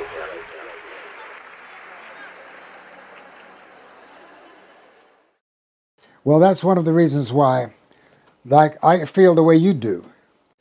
I have made the apron that I wear over my pants. We live in the temperate zone. This is get cold, you know, so we want to be comfortable. Yeah. We knock our women for wearing pants, but we want our women to be warm during the winter. So I always say, sister, you don't allow the Pope to take your dress, because that skirt is a powerful symbol of your femininity, okay? So I'm not going to wear the apron by itself with my legs dangling, no. I could do that during the summer or the beach or something like that. But look, on the hem of my trousers, I have what? The feathers of Ma'at. You see that? Which means, and this to me, when I put these pants on, it's a walking meditation in truth, that I'm walking in truth. So it becomes, I'm not wearing the apron, the aper, but I'm wearing the emblem of our spiritual culture, Ma'at. And that's why I ask for the formation of a Ma'at militia. The Ma'at militia. That's okay, right. Bring some balance to the world. The MM, that's right, precisely. Because we're living in an age of lies. As you can see, we're being surrounded by eyes. So we need a Ma'at militia. And I would say that members of all religions are welcomed to Ma'at. Because guess what? And I need to say this. When you read the sacred books that we have today, the Old Testament, the Torah, the New Testament, the Quran, you will see time and time again the Nile Valley Africans provided what? Food for Abraham and Sarah coming in starving. Fed them, they went out richer than they came in because of the hospitality of the Africans of the Nile. We found Moses was found floating down what? The Nile. Was brought into the house of the rulers of that land and went to school in the Per-Ankh, because there was a university attached to every temple in Kemet known as the Per-Ankh, or the House of Life.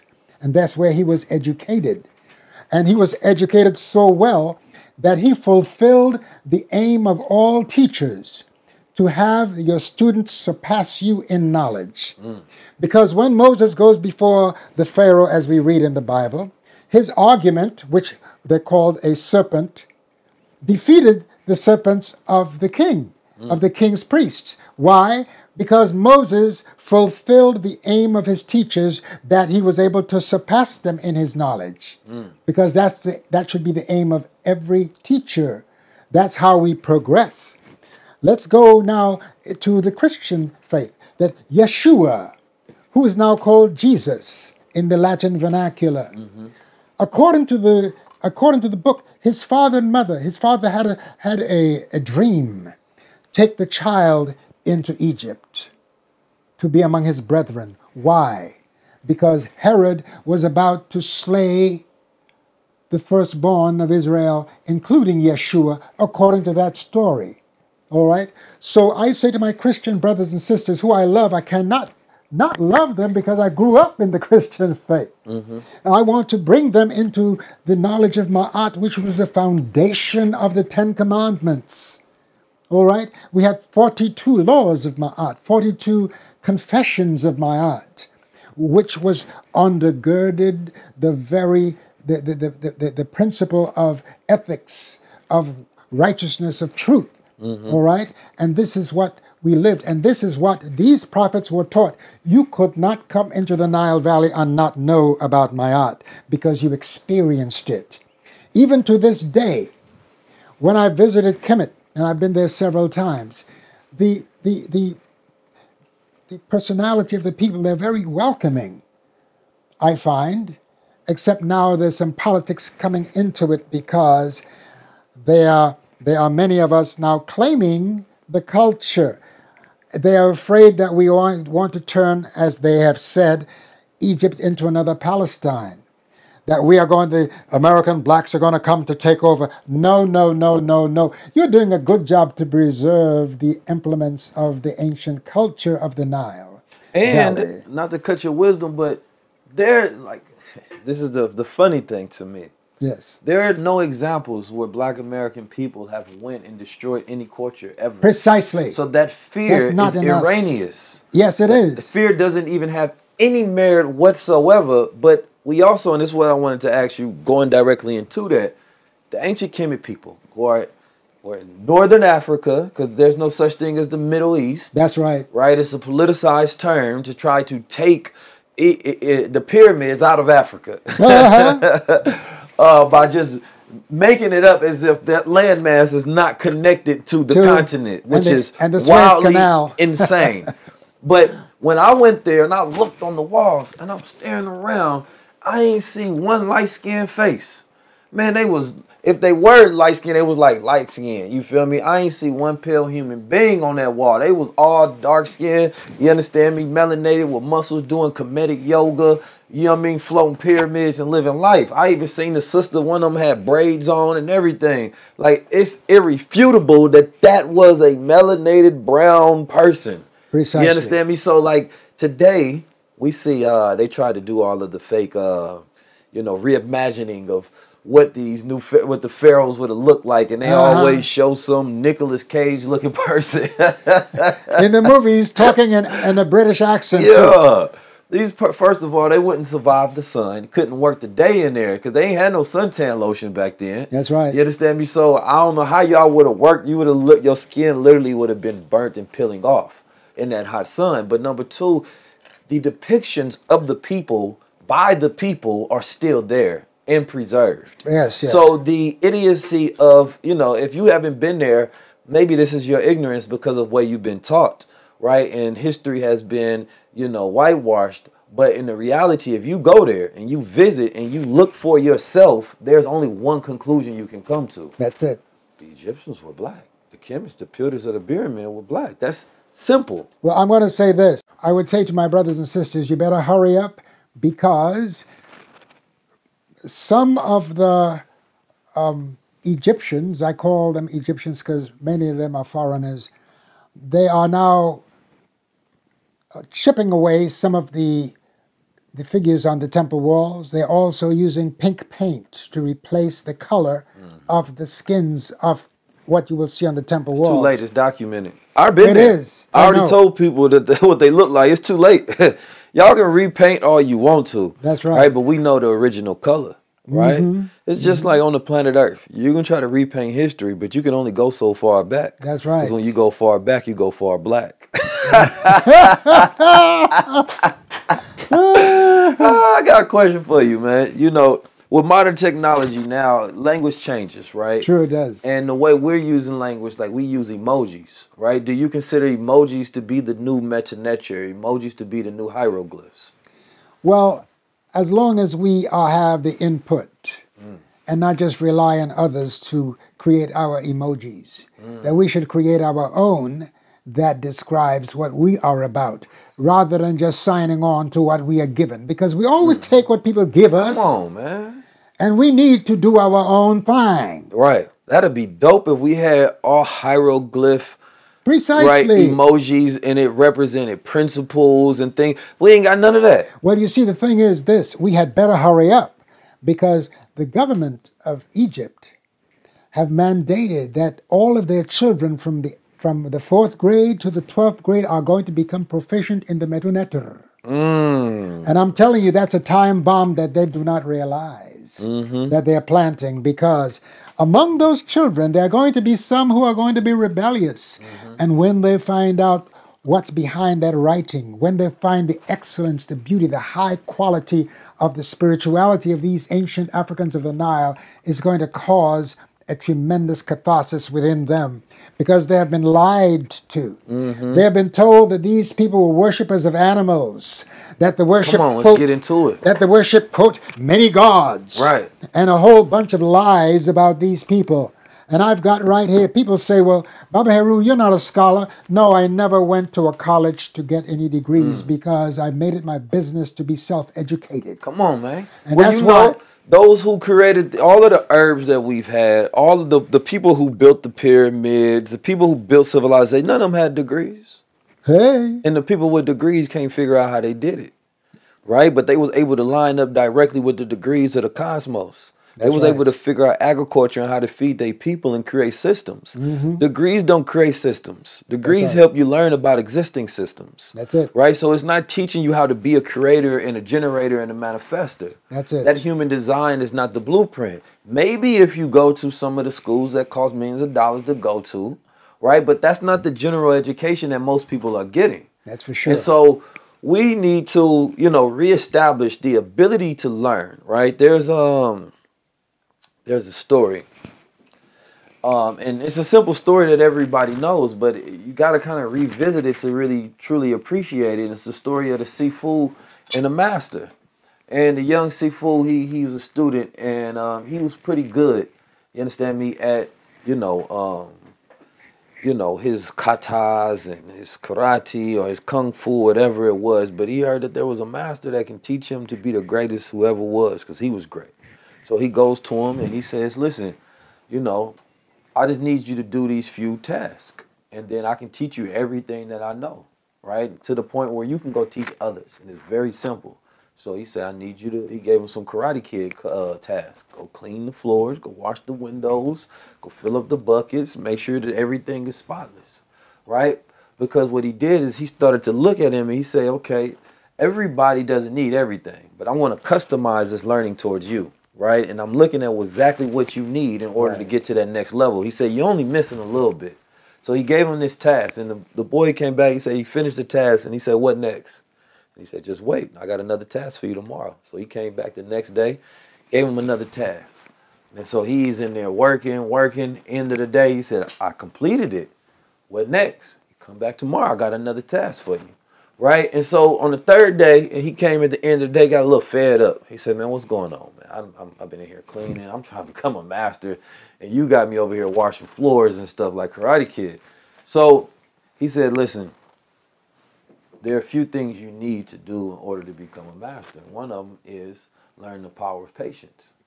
He said, I noticed that you were very impatient, so I gave you tasks that will allow you to become patient. Right? Now, I want you to go back in there because you have not learned the lesson that you need in order to become a master. He said, in these ordinary tasks, there's a lot of wisdom. They can teach you focus. They can teach you patience. They can teach you strength and growth. And if you learn these things, because you already have the skill, but this is what you're missing in order to become the master. He said, you can shoot an arrow on the ground and you can hit it every single day. He said the difference is I can do that same thing, but I can do it on a shaky branch, standing tall, right? You can't do that same thing. You can only operate, right, in the space where you're on the ground and it's not chaos and you're not emotionally stirred. He said, for me, I can operate anywhere because I master my emotions. So what I'm teaching you is how to master your emotions. That's how you learn the way of a master, right? And we have a society today where people don't learn the way of things, the art of things, in order to master reality. And so for me, it's like even doing a task and going through the process is teaching you way more than you think you're getting out of it. Going through entrepreneurship, you built a business, it teaches you way more than you think that goal is. You may wanted money, but what you learn, right, was perseverance, right? You learn grit, right? You learn focus, you learn determination. These are the intangible things that are so powerful that we don't appreciate. And so like when I hear you talk about symbols, that's what's in those symbols, yes. Right? There are lessons and principles about human nature and society that you can learn that can be evoked. And when that becomes the culture, right, then you can build on top of that.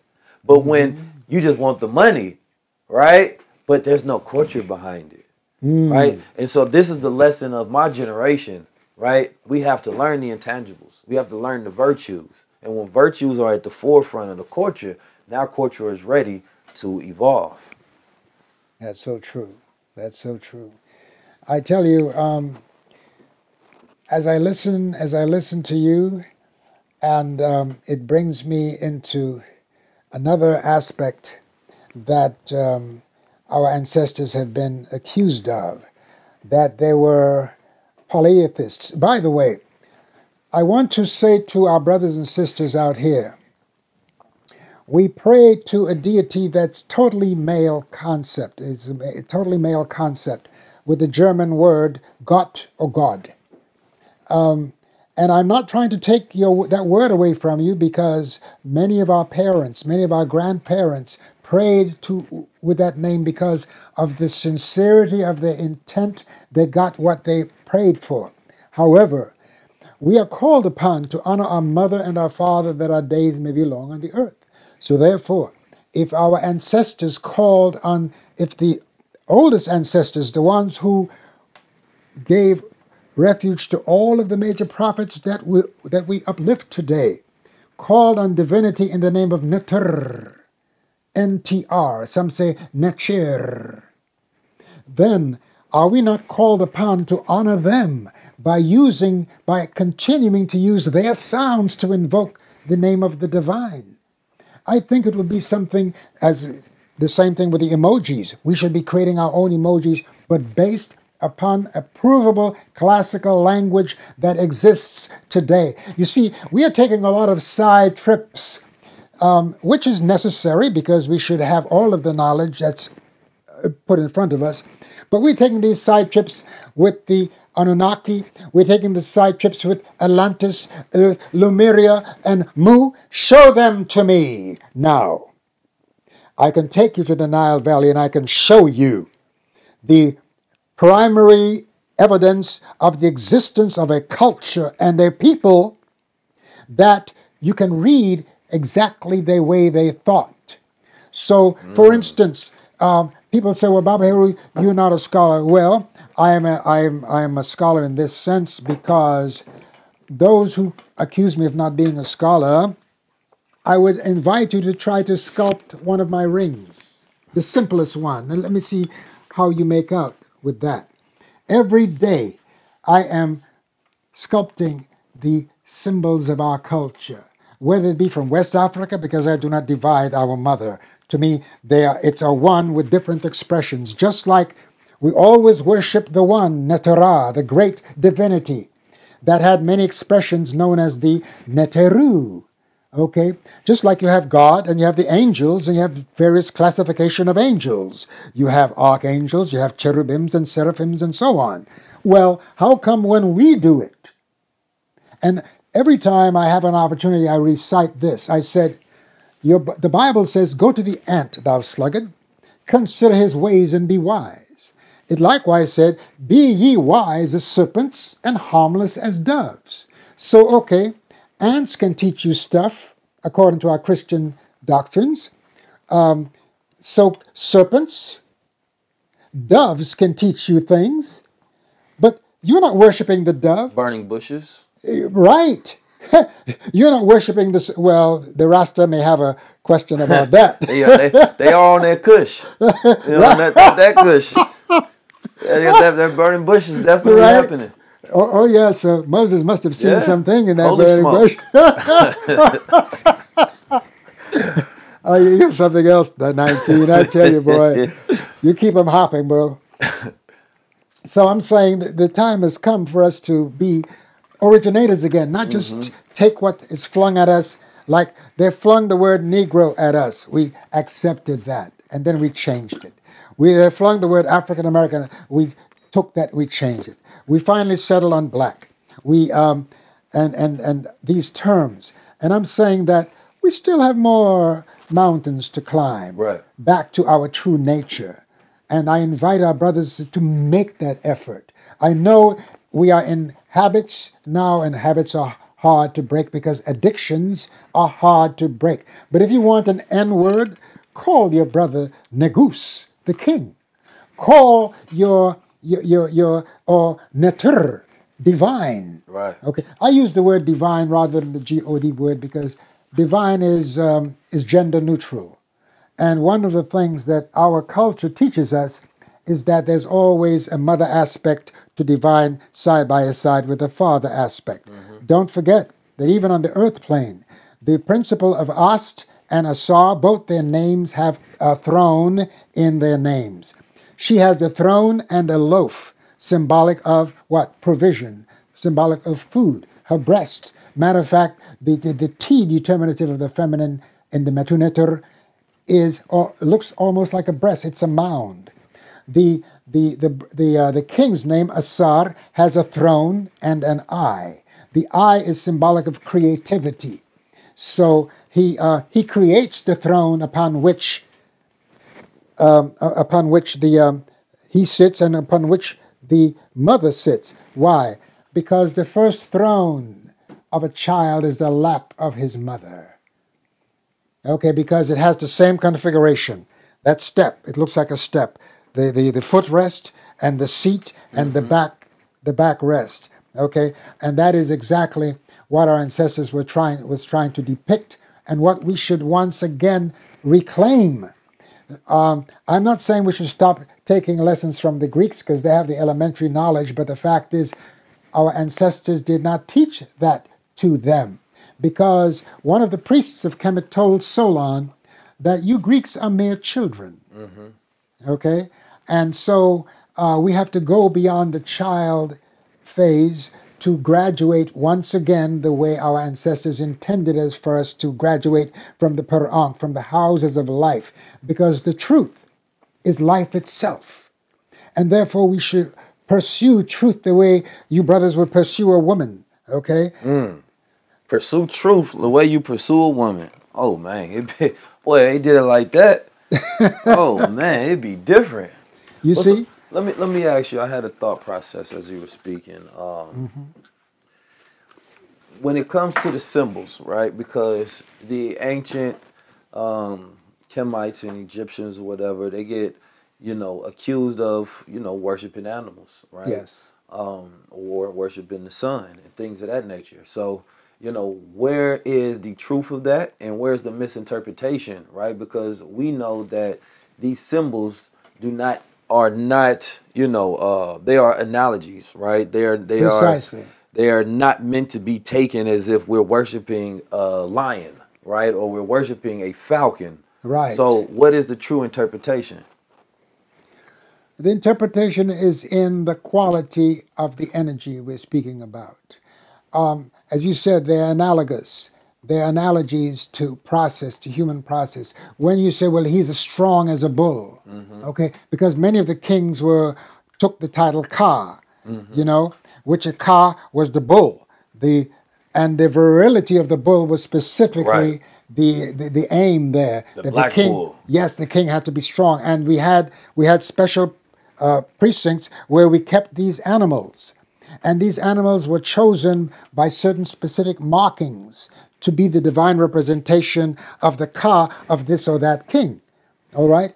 And so, in the same way, let me, people say you're not a scholar, so I'm going to read something here for you, brothers and sisters.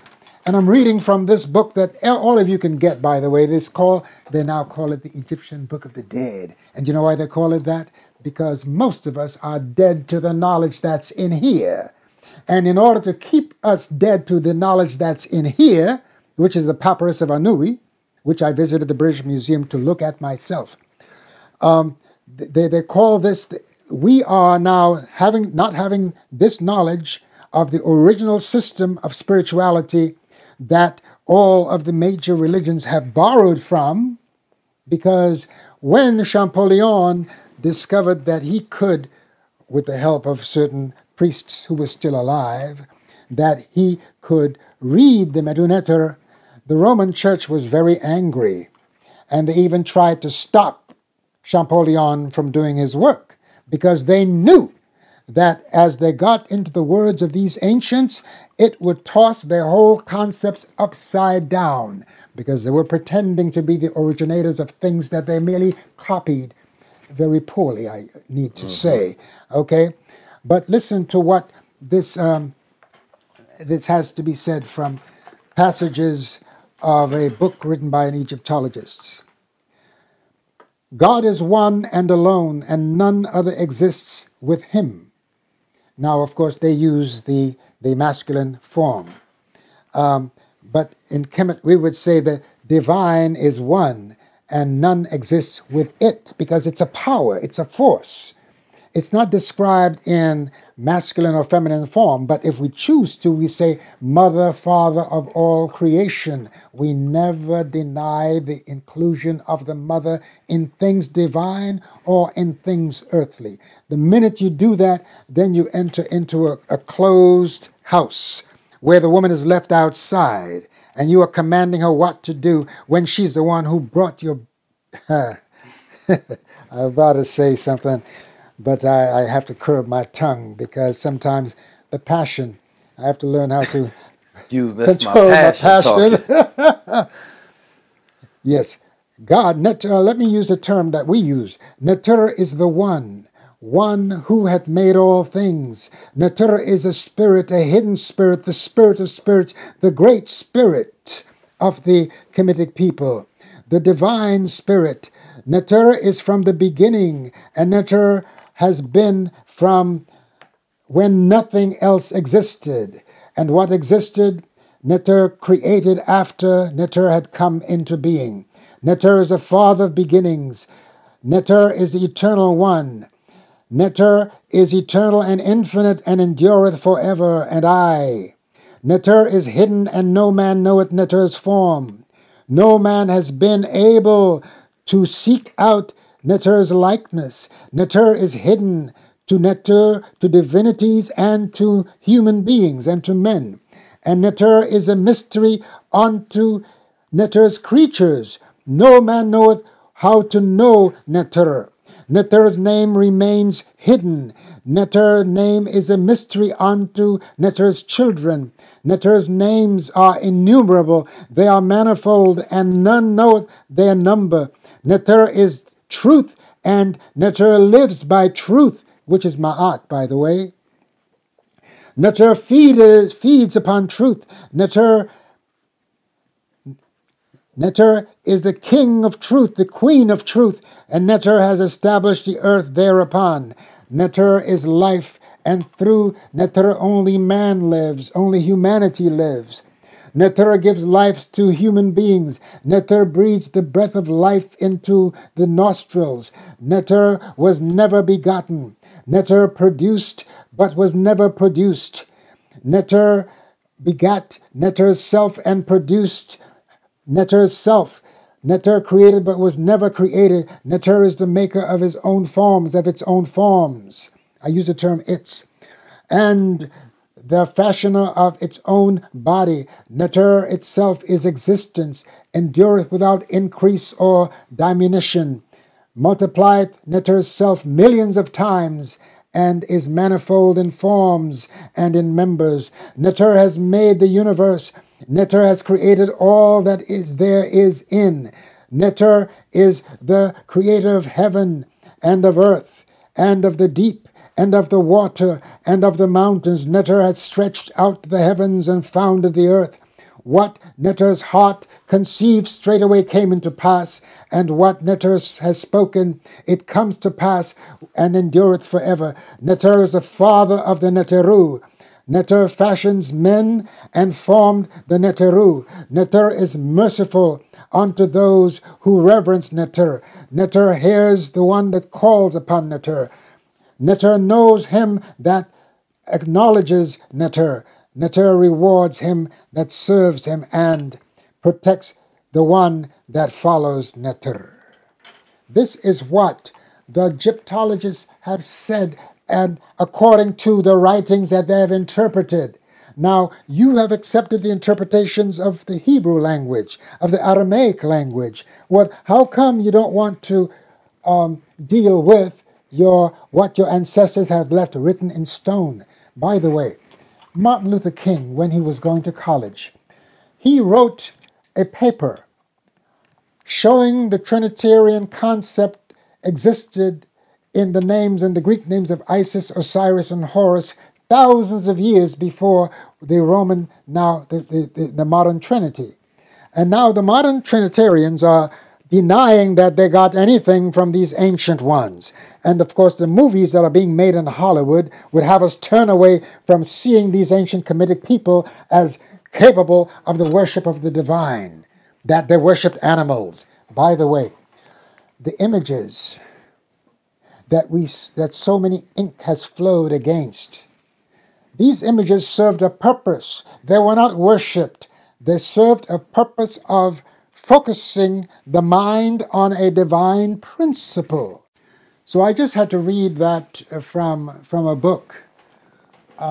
Those of you, brothers and sisters, who love Malcolm, who have read his book, don't forget that Malcolm studied a dictionary the way you would read a book while he was imprisoned. He became a master of words, and as a result, a master communicator. Nowadays, a young man living in the hood, when he uses a polysyllable, he's accused of speaking white. So brothers are helping others, young brothers, to be dumbed down, to turn away from the use of language. Words have power. And if somebody is able to rule you with their words that they have created, you are at a deficit. So therefore, you should strive to become a master of whatever language you find yourself immersed in. If you in France, become a master of French. If you in England, become a master of English. If you are here in America, become a master of English, because most of the dialects that we speak were taught by those plantation overseers who were sent from the jails of England. The same thing happened to the brothers and sisters in Australia, because England emptied out their jails of the most decrepit human beings on the face of this earth, and they were the teachers of our ancestors on the plantations of this country. Okay, so a lot of our language, our speech patterns, which we sometimes call Ebonics, and I'm not saying that we don't have some original accents from natives here on this land, who were us, by the way, because the first people everywhere looked just like us, okay? From the Olmecs, the Aztecs, they are latecomers, and they looked upon, and what's the other group that we like to speak about in South America? We have the Aztecs and the, Mayans? The Mayans. Yeah. They were preceded by the Olmeca. By the way, the word Olmec, they don't even know the names, but their faces will tell you exactly who they were. Right. Because their physiognomy is, you cannot deny who you're looking at when you look at the face of an Olmec. Yeah, that's the thing about us. They always try to make us deny our eyes. Yes. Like, I could see it. I don't need to know nothing else. That's it. Like, you can come up, you could try to justify why what you seeing, right, is not real, but I don't need no other explanation, right? So they come up with a whole entire, subjects of scholarship to try to disprove what I'm seeing with my eyes, with this big nose, big lips, brown skin, and that's not a black person, because the pigmentation back in the day, or maybe they just represented it that because it was hard to shape. Like, come on, man. Come on. You ain't fooling me. You fooling you. when Graham Hancock is saying that the Aboriginal people told some of the anthropologists that the white men came. Who are these white men? The ancients were not blind. They know white when they see it, because Africans have always daubed white paint on their faces when they went into ritual. Okay? To this day, we wear white when we go into ritual. So you'll be recognized as a what? As a being of light. All right? That was the meaning of, because you want to be recognized by the spirits of light. So you would put that clay pipe on your face or on your body. So that's where clowns get it from. Ah, there we go. Right. And the clowns are some of your best teachers. People forget that. You know, that's definitely interesting. Most of the rituals that we practice, most of the meaning is lost, right? Yes. Like, Precisely. as we was talking about symbols and what they mean, like, you know, we're still very much connected to it. We talked about that with Billy Carson. Like, when people pray, they say amen, right? When you talk about, you know, sunset, that's Aset, right? Sunrise, that's Ra. So you're still correlating, right, the sun, right, with these ancient terms, but not even realizing it, right? And that's where, you know, studying comes from, right? Whether you call it newt and, you know, there, but we call it nut in English language. Right. Right? Which still is correlating to, you know, the first teachers of thought and what it meant. And we just sort of changed it a bit, but don't realize the root of those things. So it's like when you see the jackal represents cunningness, right? Yes. Or you seen the snake, you know, represents, it's real multiplicity because it has the two, you know, slithering tongue. And it's not a negative thing, even though people connotate the snake with something negative, even though if you study like Kundalini sciences, then you know that snake is a representation of that energy coiled within the body that can go up that system, right? That can have that inner knowing within the mind. The snake has never been a negative thing, right? But in today's society, we look at the snake as wrong, right? And because modern science, because moderners, they forget that the snake is a symbol of the divine feminine principle, which they call the Kundalini. Right. Okay? And so the Kushite kings wore two cobras on their crowns. The Nile Valley Africans, they were a cobra and a vulture, known as the Nebti, or the two ladies' names of the king. All right? And so that is something that everything that modern humans have ascribed to the feminine is always put down. Okay? Anything that's ancient that shows the power of the divine feminine, they're always going to find a way to put it down. There's something strange about Western man, that he wants to totally control the woman, who is his very mother. You see? And I am here to say it's not going to last too long. yeah, when you look at all of the old movies, the way that the kings treat their mothers, right, and their wives, right, it's always bad, right? And I've talked about this plenty of times. It's because they didn't put any value in the woman, right? And that's why all of their statues, they were little boys, because their program is of pedophilia and pedestry, right? It has nothing to do with honoring the sacred divine feminine at all, right? And so that's not something that, you know, you should even take lightly when you think about how that's embedded within culture, right? How, you know, Sigmund Freud in his psychology, he recognized that there was a Cronus complex, right? He talked about the Oedipus complex, and I tell people all the time, like, that's not our complex. We don't have those that's their complex. Right? You know, we simple. We not that complex. You know what I'm saying? Like, we love our mothers. Right? Honor thy mother, honor thy father. It's a very simple thing. And so, you know, as we are trying to re-embark on reestablishing the connection between, you know, what happened thousands of years ago, what is the importance of even knowing that, right? But before you even get into that, I want people to understand again, because you was hitting on the point of how they didn't worship animals, right? No. These were principles, right? That's right. And these were ideas, right? So you have to look in, what does the falcon mean, right? What does the snake mean? So that you can actually understand what you're seeing when there's a falcon head in a man's body, or there's a a lion head, or a falcon body. Like this is a representation of courage and wisdom and things of that nature. It's not a representation of we worship cats. That's it. And some people, that's what they take it as a form of, like, oh, they worship the animals. They weren't vegans. Again, from what I know, was the ancient Egyptians vegans?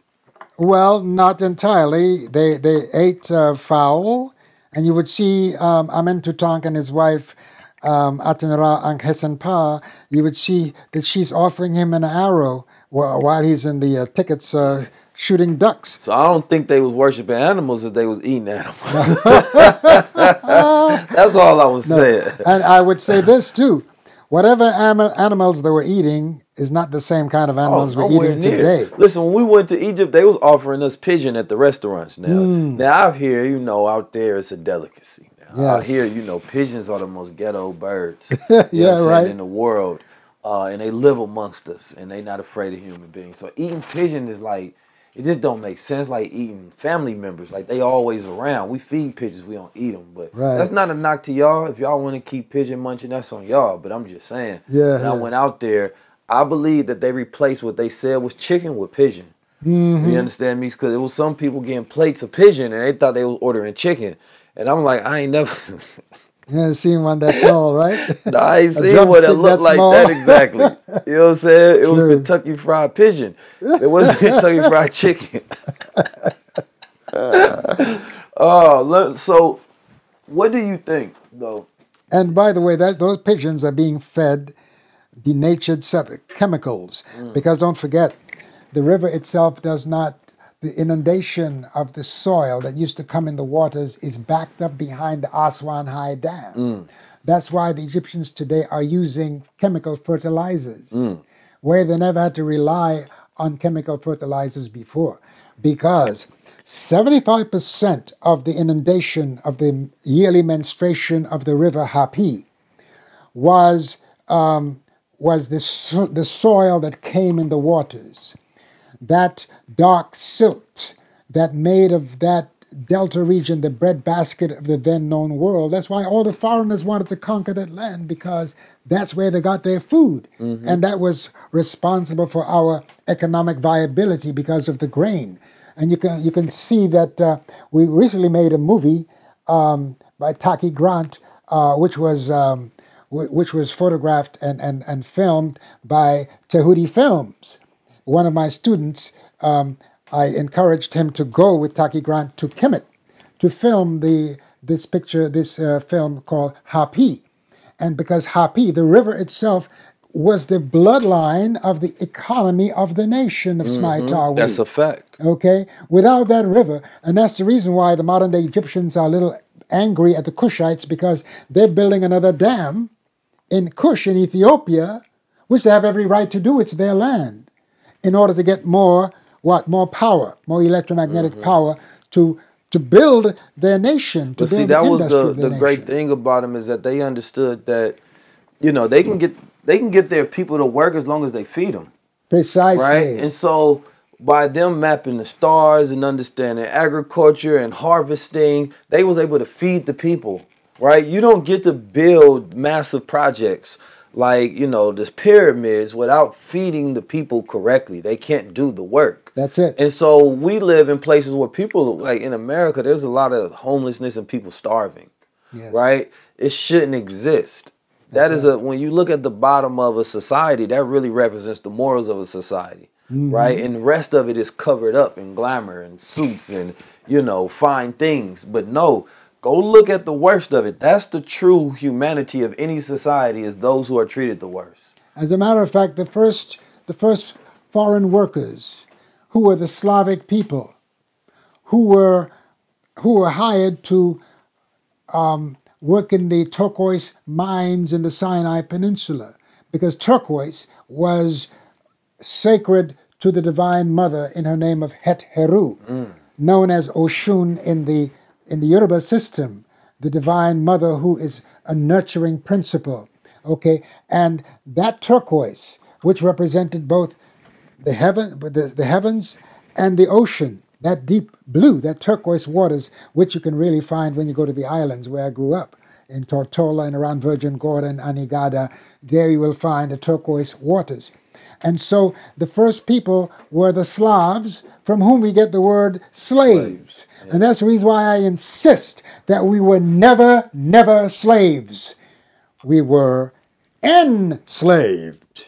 We were enslaved by a people who were lazy and did not want to do the work to feed themselves, okay? And got us and beat us within an inch of our lives to provide them with the sustenance that they needed. Because who do you think they brought over here?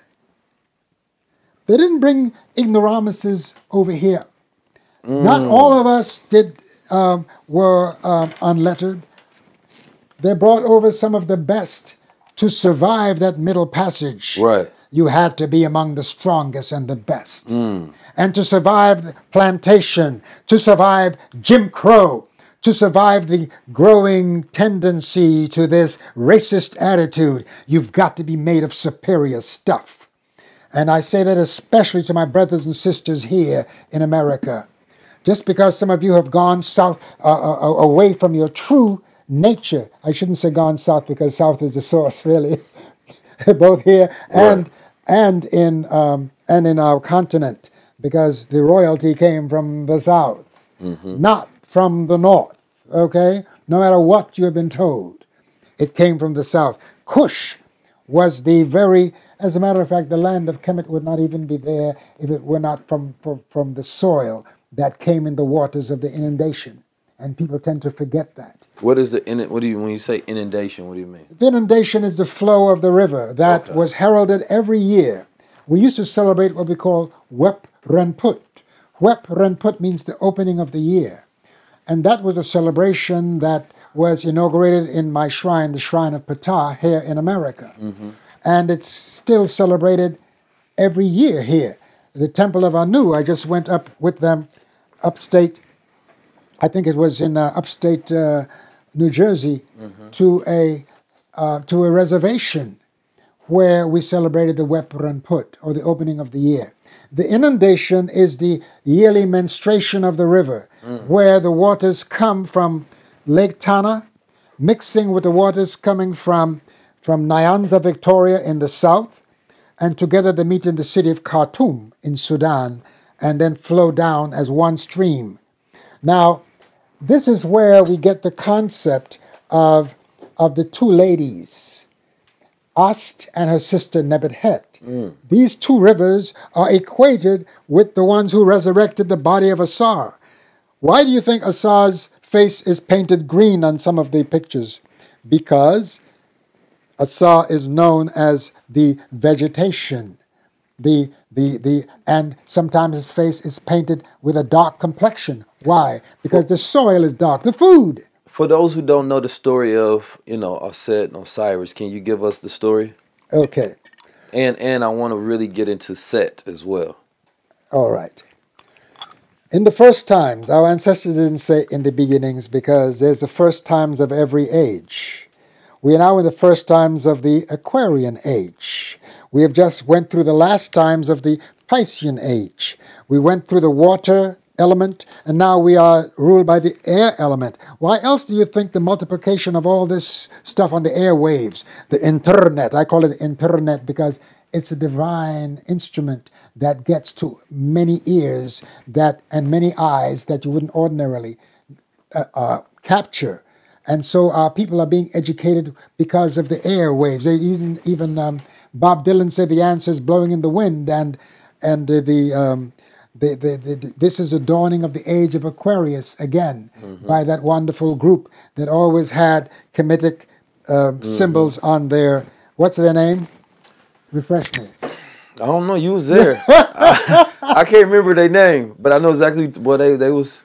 This is the dawning of the age they got, of Aquarius. because I watched the Netflix doc where they was doing that. We'll put them on the screen. Yes, right. Please do that. That in the first times there was the cosmic forces of creation.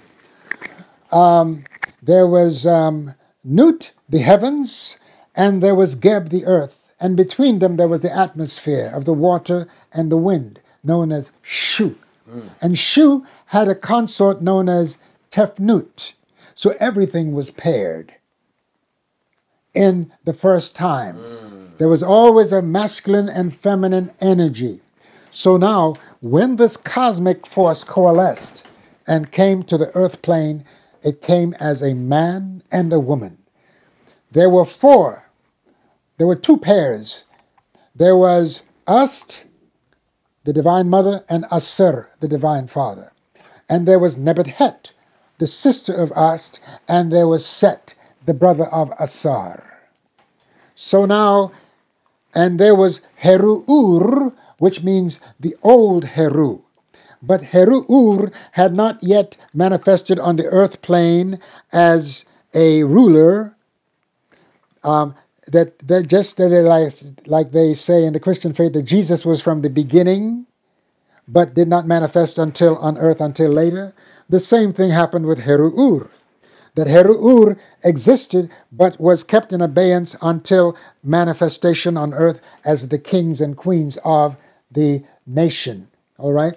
So now, Heru, when they came on earth, they came to begin life on this plane, to start over again, because there had been a previous civilization that was destroyed. And Asar, and they had fallen into cannibalism and a whole lot of other craziness, according to our cosmology. And Asar, he went around teaching the art of the cultivation of the soil, of the growing of food, of the farming and the gardening. And Set, his brother, got jealous of him. Okay, so the Cain and Abel story was preceded by this original story of Asar and Set. When evil entered into the world, when Set sought to slay his brother Asar and succeeded and put his body into a coffer. And I would suggest that our brothers and sisters read this story. Familiarize yourself with your ancient mythology. And when you say it's a myth, it doesn't mean it did not happen. It did not happen historically, because as my beloved brother Herujedin Ma'at Aten Ra of the shrine of Ma'at in Harlem, known as Jabari Osaze, who they call the Floyd Merriweather of the conscious community, as he teaches us that myth is something that is always happening. History is something that has happened. Okay? I like that. I like that. Myth is something that's always happening. Yes. So the story of Aset and Osiris, brothers, similar like Cain and Abel. Yes. Right? Or Set and Osiris. Yes. Right? And then, so yeah, keep telling me what exactly happened between them after he got jealous. He killed his brother? Well, yes, because his brother became very popular. Asar used music.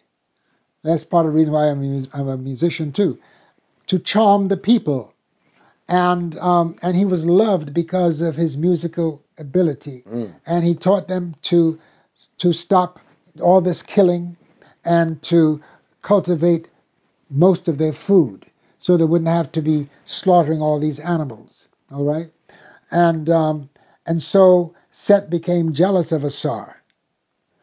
Now, again, let me give a little side view here of something that has happened. Now, remember, in the story of Cain and Abel, and this is what has messed up with our dietary practices, because in the Cain and Abel story, Cain brought his offering of pulse, which are vegetables, ground food, to offer to God, right, according to that story.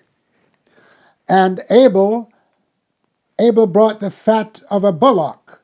How did he get the fat of that male ram? He had to kill the ram.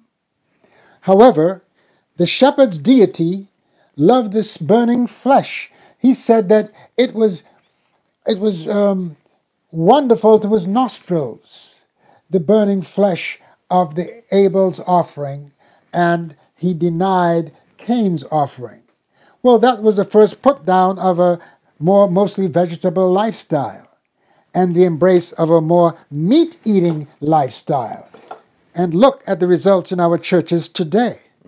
Because if you're part of the flock, chances are you will be courting obesity, and which is a ticket out of here with this COVID variations that we're now seeing, because the majority of people who passed were obese in both the so-called white and the so-called black people here in America. And where did they get that obesity from? From the overindulgence in flesh foods, which constipates and which ruins the virility of the prostate gland, because all that acidity, all that uric acid causes to corrode. Acid corrodes iron. So if you are eating all this acidic food, you are going to corrode your iron, and therefore the fat is going to proliferate. You're going to damage the works of the kidneys, damage the works of the pancreas with all this sugar, with all the stuff that we're eating, and that's being pushed on us as being very healthy. All right? I remember when I turned from eating flesh, because in the islands where I grew up, we only ate meat once a week. A small little piece of beef. And my father and my grandfather, we used to rear cattle. I used to get up every morning to milk the cow, okay? And we used to slaughter animals. I helped to slaughter animals when I was a child. However, that they were eating grass and water, okay? I was riding my donkeys and my horses bareback to take care of my cows and my mules and donkeys growing up in the islands, okay? Carrying water on my head from the cistern. I'm relating lifestyle at the time. There was no electricity in the village I grew up in. I read by lamplight. I studied by lamplight, and of course I was very proficient in my studies, and the women loved me for my brain, but they gave the you-know-what to the gangsters. I'm sure you still got your fish. Well, I was a late bloomer. As a preacher's son, I had to set an example. Yes, sir. So I was still a virgin by the age of 18, but by the time I got loose from that influence... a different version after that. Woo! Yeah. Yeah, I couldn't get enough. It was a different version of Rue out in America. You know it? Oh, yeah. For sure. Yes. So anyway, so again, this, by the way, I'm enjoying this conversation with you, my brother. Yes, sir, likewise. Your input is very timely, and we are dealing with so much information that sometimes seems almost jumbled. But I would invite our brothers and sisters to rewind and go back, and if you have any questions, don't hesitate to send me a comment or something like that, and I will do my best to answer. When you learn how to use your mind, that's when you start to operate into the divine. You start to tap into your God power. That's when you operate and learning how to take your thoughts and form them into reality. That's when you pull things from the darkness and you bring it into light, into reality. And that's when you have the power to change the world, and you can bring wealth to generations into your family. There's power that's going on, why don't you go grab it? There's crowns out there, why don't you put your on? There's a lot of money, why don't you knock it down and slap the devil and tell him it's your time? What we waiting for? I'm ready to go to the highest level. If you're ready to become prosperous, if you're ready to build great, because we're not waiting on nobody. Once we get on the mission, we in motion and we devote it, we give liberation to our people. Our freedom ain't talking about the identity that's connected to the evils that the agenda gives you. No, we're talking about actually knowing that you God, and standing tall and speaking truth, the power against all odds.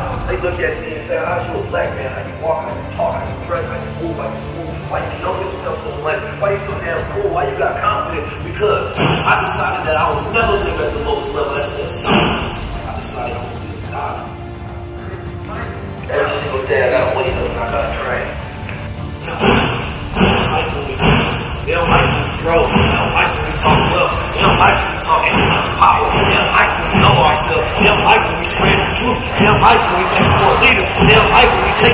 lowest level to the highest level. That's what we owe. Ha, ha, ha, ha, ha, ha, ha, ha, ha, ha. We're going to the highest level. Make sure y'all come with us. The highest level tour is, you know, it's a moment in history that we get to think about and relish in and be a part of. This is me proving my thought leadership. This is me implementing the ideas and reinvigorating the spirit that we're going to need to win the future right now.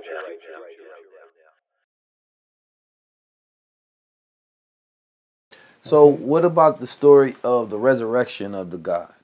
Okay, so now, after Asa was slain, and his body was put into a coffer, and I'm going to show you how that story is likewise prophetic. Oh yes. The coffer was pushed out to sea, and it got caught up. The body of Asa, by the way, before that, there was a great party, and everybody was drinking, and there was merriment going on, and they rolled out a coffer made of beautiful wood, encased with jewels all over it. And they had a game called Who Fits the Coffer?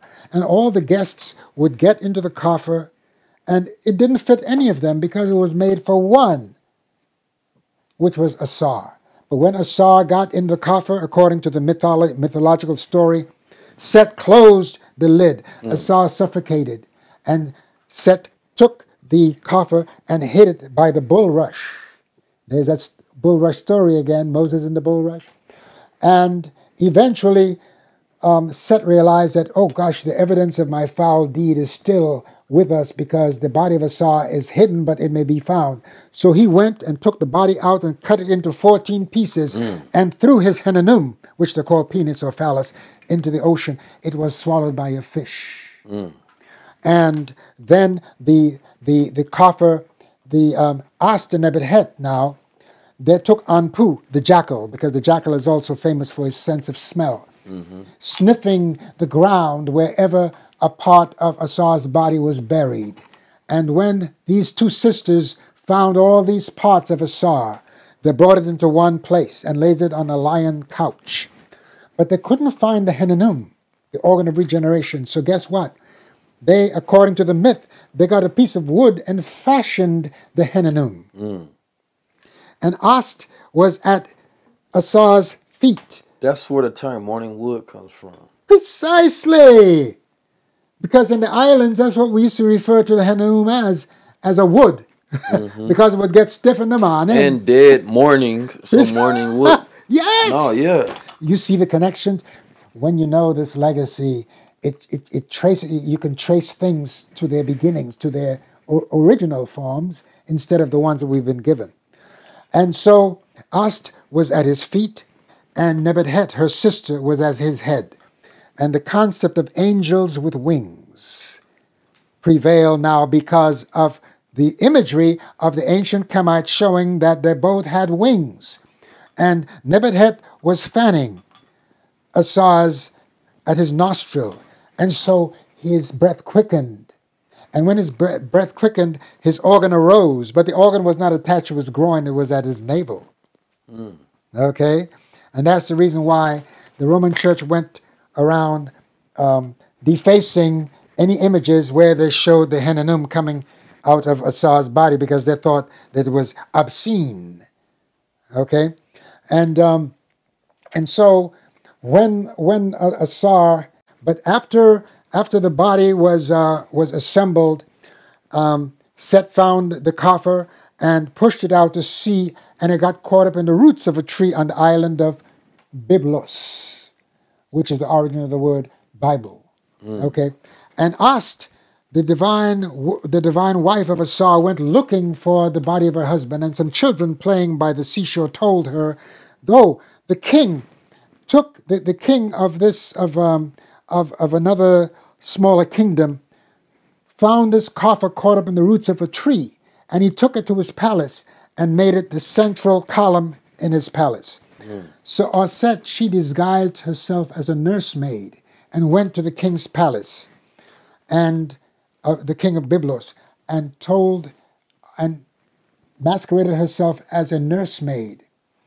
And one evening, she was taking the king's child and passing it through the fire to give the child the gift of immortality. And the wife of the king said, "Get this woman out of here, she's burning my child," which Aset was not doing. She was just giving him a gift of immortality.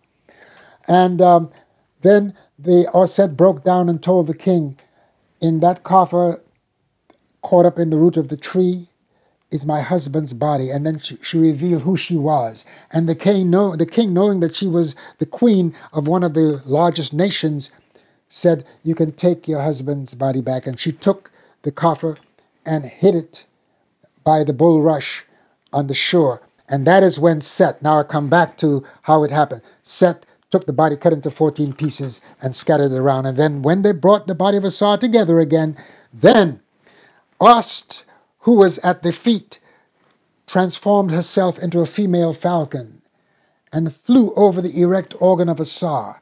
And you will see the imagery. It's on both papyrus and on the stone. Mm-hmm. She took the seed of Heru into her womb, all right, and became pregnant with Heru, who will now become the avenger of the wrongs done to his mother and father, and who would re-establish Ma'at. Heru nech ratef henamut, that Heru avenges the wrongs done to his mother and father. And that was his mission, to restore Ma'at. So, when I taught Comedics 101, I would tell this story. So he was resurrected through his son, but he wasn't resurrected himself? No. Okay. Because his son became his ear, and Heru became the one. And Heru, Asar remained in Amenta to receive the souls that were coming to the west, to the same place that the sun seems to set. Even though the sun doesn't set, it's the earth that turns. Mm-hmm. We know this. So, what does the symbol of the falcon represent?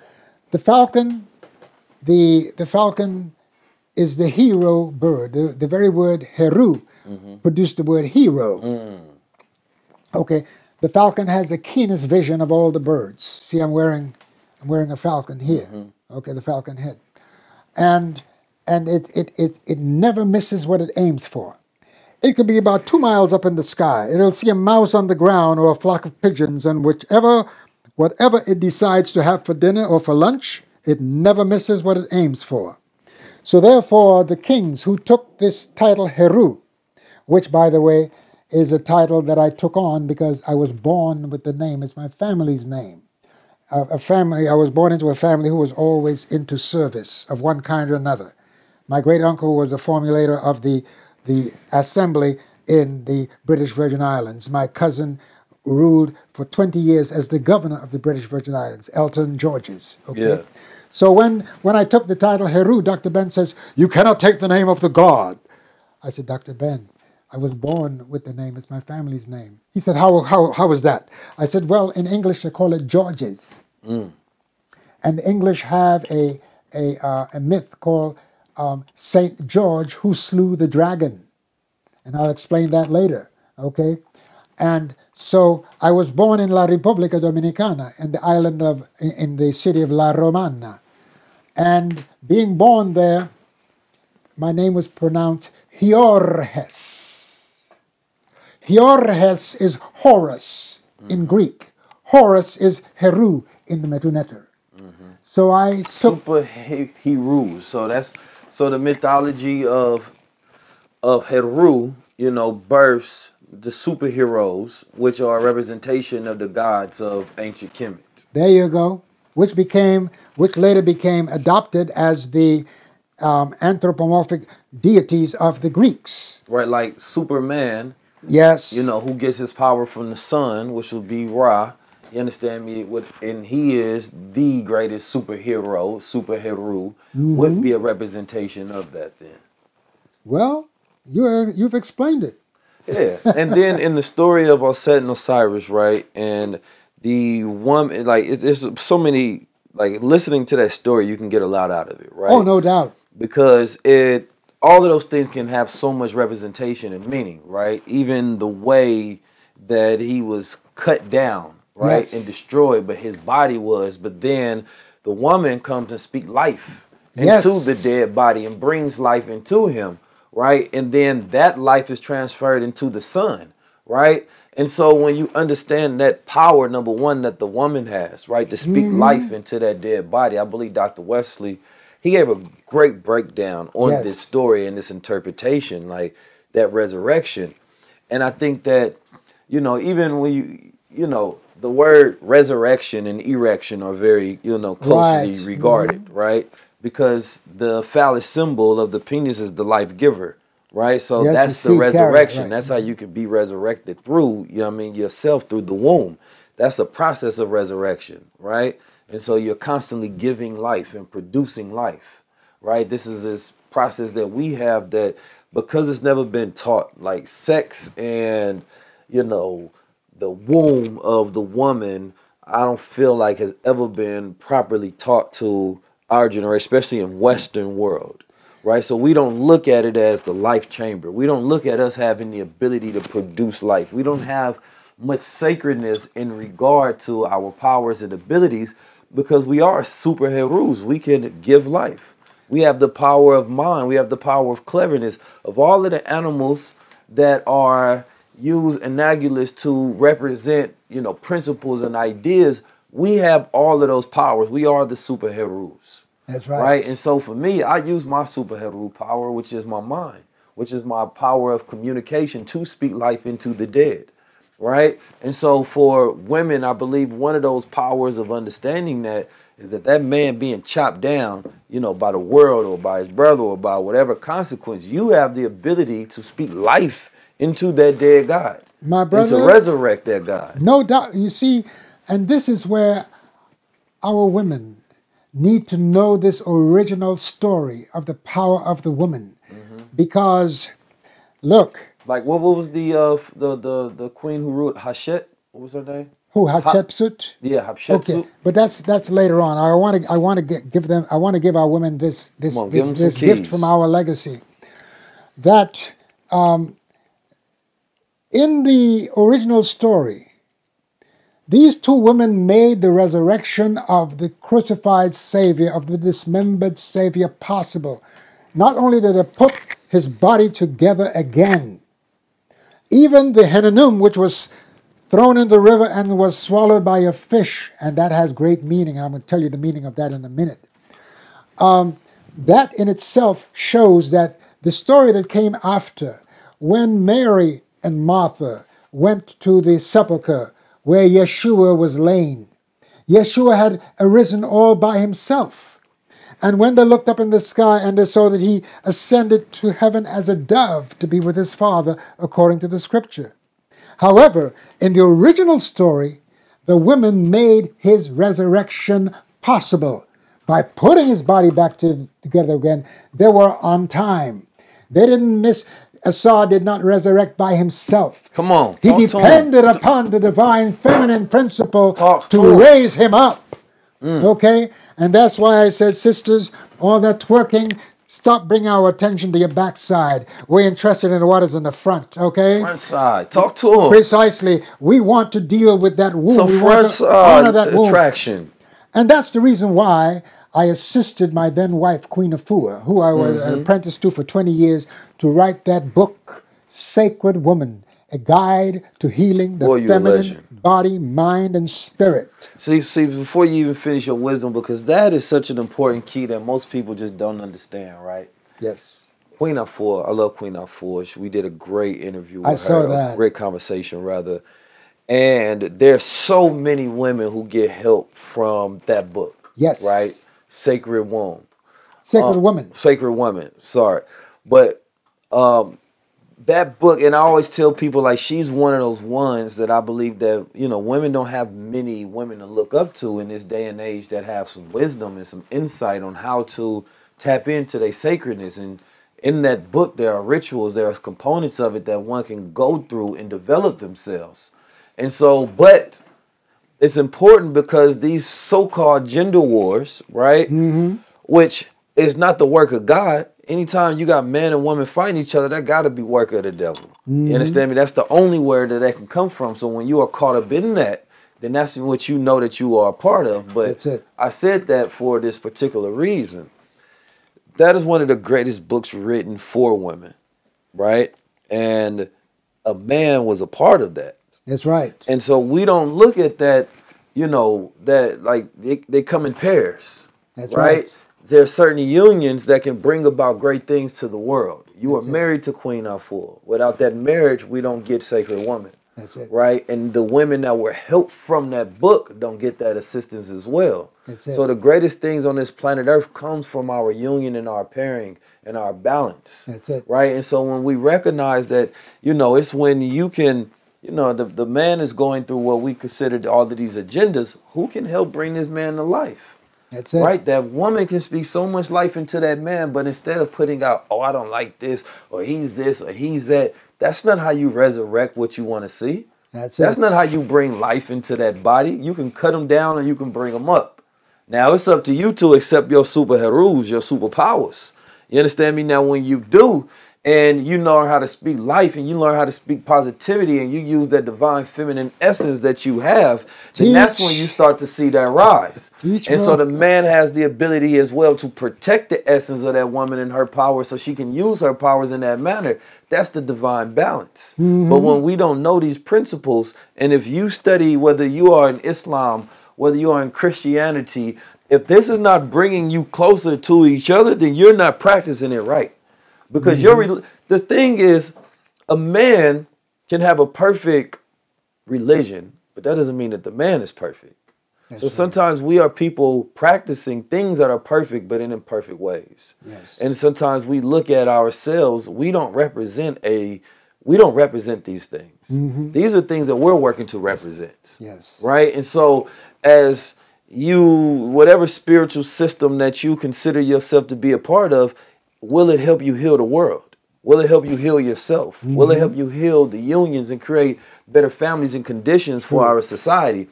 If that's not built, if the solution and the power, if not built into it, then perhaps your understanding is lacking or what you are practicing is lacking. And that's where we need to take a look and unfold. How does this world have all these problems, but everybody say they following the right God? Shouldn't God give you the solution to these problems that the devil has presented? Well, or perhaps maybe that what you say you believe, you don't really know. Well, again, it may be because the God is one and alone as a male, but if Ma'at is present, it would mandate a sacred balance between these two thrones. Okay? You see now, let me just veggie back a bit. I don't say piggyback. We veggie back. Let's veggie back a bit. When Asar's Henanum was thrown into the river and was swallowed by a fish, that indicates that we had not had power during the whole of the Piscean age. Now, with the age of Aquarius, Shu is restoring the breath of life to our memory. And now we are discovering, due to the influence of so many of our teachers, people like Joseph Ben Jochanan, Dr. Ben, John Hendrik Clark, and so many others, okay? The beloved sister who wrote the ISIS papers, you know, all of these wonderful teachers have inspired us. And now, now that the organ has been found because the wind has dried up the waters of the Piscean age, and now you can discover what you lost, African brother. You can take your Henanum back, okay? And you can now regenerate your power, okay? Well, I like that. I hope they understand what you were just saying, because when you talking about that story, it was thrown in the river, a lot of people don't understand that their manhood has been thrown in the river. Precisely. And they haven't grabbed it back and reattached it to themselves to stand up. You understand me? And assert themselves. That's right? Like that statue I talk about, it's the mother of the bull statue, where it's the erect penis and it's the fist up. That represents power in the mind and body. But where's your power? Right? And so it's not until, like, if you can't allow them to teach you and program you to sacrifice your own manhood. Yes, sir. Because what does that make you? Easier to control? Right? Does that make you more powerful? No, go ahead and get it and reattach it, but it's only going to be a reattachment when you got the right union. Precisely. You understand me? We can't win. I don't want, listen, I seen a movie the other day, and it was just all women in the world, right? And it was only one man left. It was a very interesting movie because they showed how women quickly just took on all of the characteristics of what you would consider to be men, right? They were at war. They were killing each other. The politics was bad. It was murder. It was crazy. And I thought about like, damn, it was just, if I'm the only man left, I wouldn't want to be there. You understand me? Because I don't think you can have it. I got to have my brothers there, at least the homies there. It's too much, right? But it gave a interesting depiction, right, of the world and why it's necessary to have balance. Why a world of women is not the answer. The world of men is not the answer. Otherwise, we were made for each other. Precisely. So all this politics that's in the middle of what we feel, what's going on, the traumas, the dramas, all of that, you have to understand that that's far away from what we were made for. We were made to serve each other. Precisely. Now, there's nobody that can get away from that because our body parts was made to be intertwined with each other. That's it. The greatest unification is the man and the woman producing life. That's it. There's nothing, they got scientists trying to produce, you know, they had 2 mice where they took the cells from a mice and they was trying to figure out how we can make these cells from a mice turn into have enough parts where it basically kind of turn into a female and then impregnate the female and then have a womb. And these scientists are basically trying to figure out how to create a baby without women or create a baby with just men, right? Or all of these different things. Now, this is not African science. And this is what you have to understand. Like, every time I see something like that, I ask myself, why? Like, listen, Africa is the fastest growing population on earth right now, right? That phallus symbol is working very good over there. So nobody in Africa is trying to figure out how to bioengineer babies. You know what I'm saying? The scientists are just going to have babies. We already figured that out. We don't need y'all to do that. So, but why is the question? So when you see the devils and his workings and they spread throughout the world, right? It's not for us, it's for him, right? He is Frankensteining in this world. And so we got to understand we can't claim all sciences. Those are not our sciences. That's whatever they got going on, that's not good. And so we have to learn to understand the Kemetic sciences, things that are tapped into our beliefs and our ancestral intelligence and, you know, righteousness. Otherwise, all science ain't good because science is a religion unto itself that controls the world. That's it. Science is always being disproven, right? And science mostly never proves anything. It's theorized. Yet, you know, and this is kind of I want to get to as well in this conversation. We have, you know, the Emerald Tablets, right? And many, you know, tablets and scroll were said to essentially be able to give you all the answers of the world, right? You can unlock whatever. And as you talked about the internet is that for our age. We now have artificial intelligence. True. Right? And that I can ask any question, right? And I have access to the stream of consciousness throughout the entire globe from what's known from man's history. And I can even synthesize and create new thoughts. But the question is, if man doesn't have power over his own mind and his own body, none of that matters. We the greatest technology. Especially if you have to get a portion of your mind back, your ancestral mind back, in order to interpret the stories that your ancestors left you.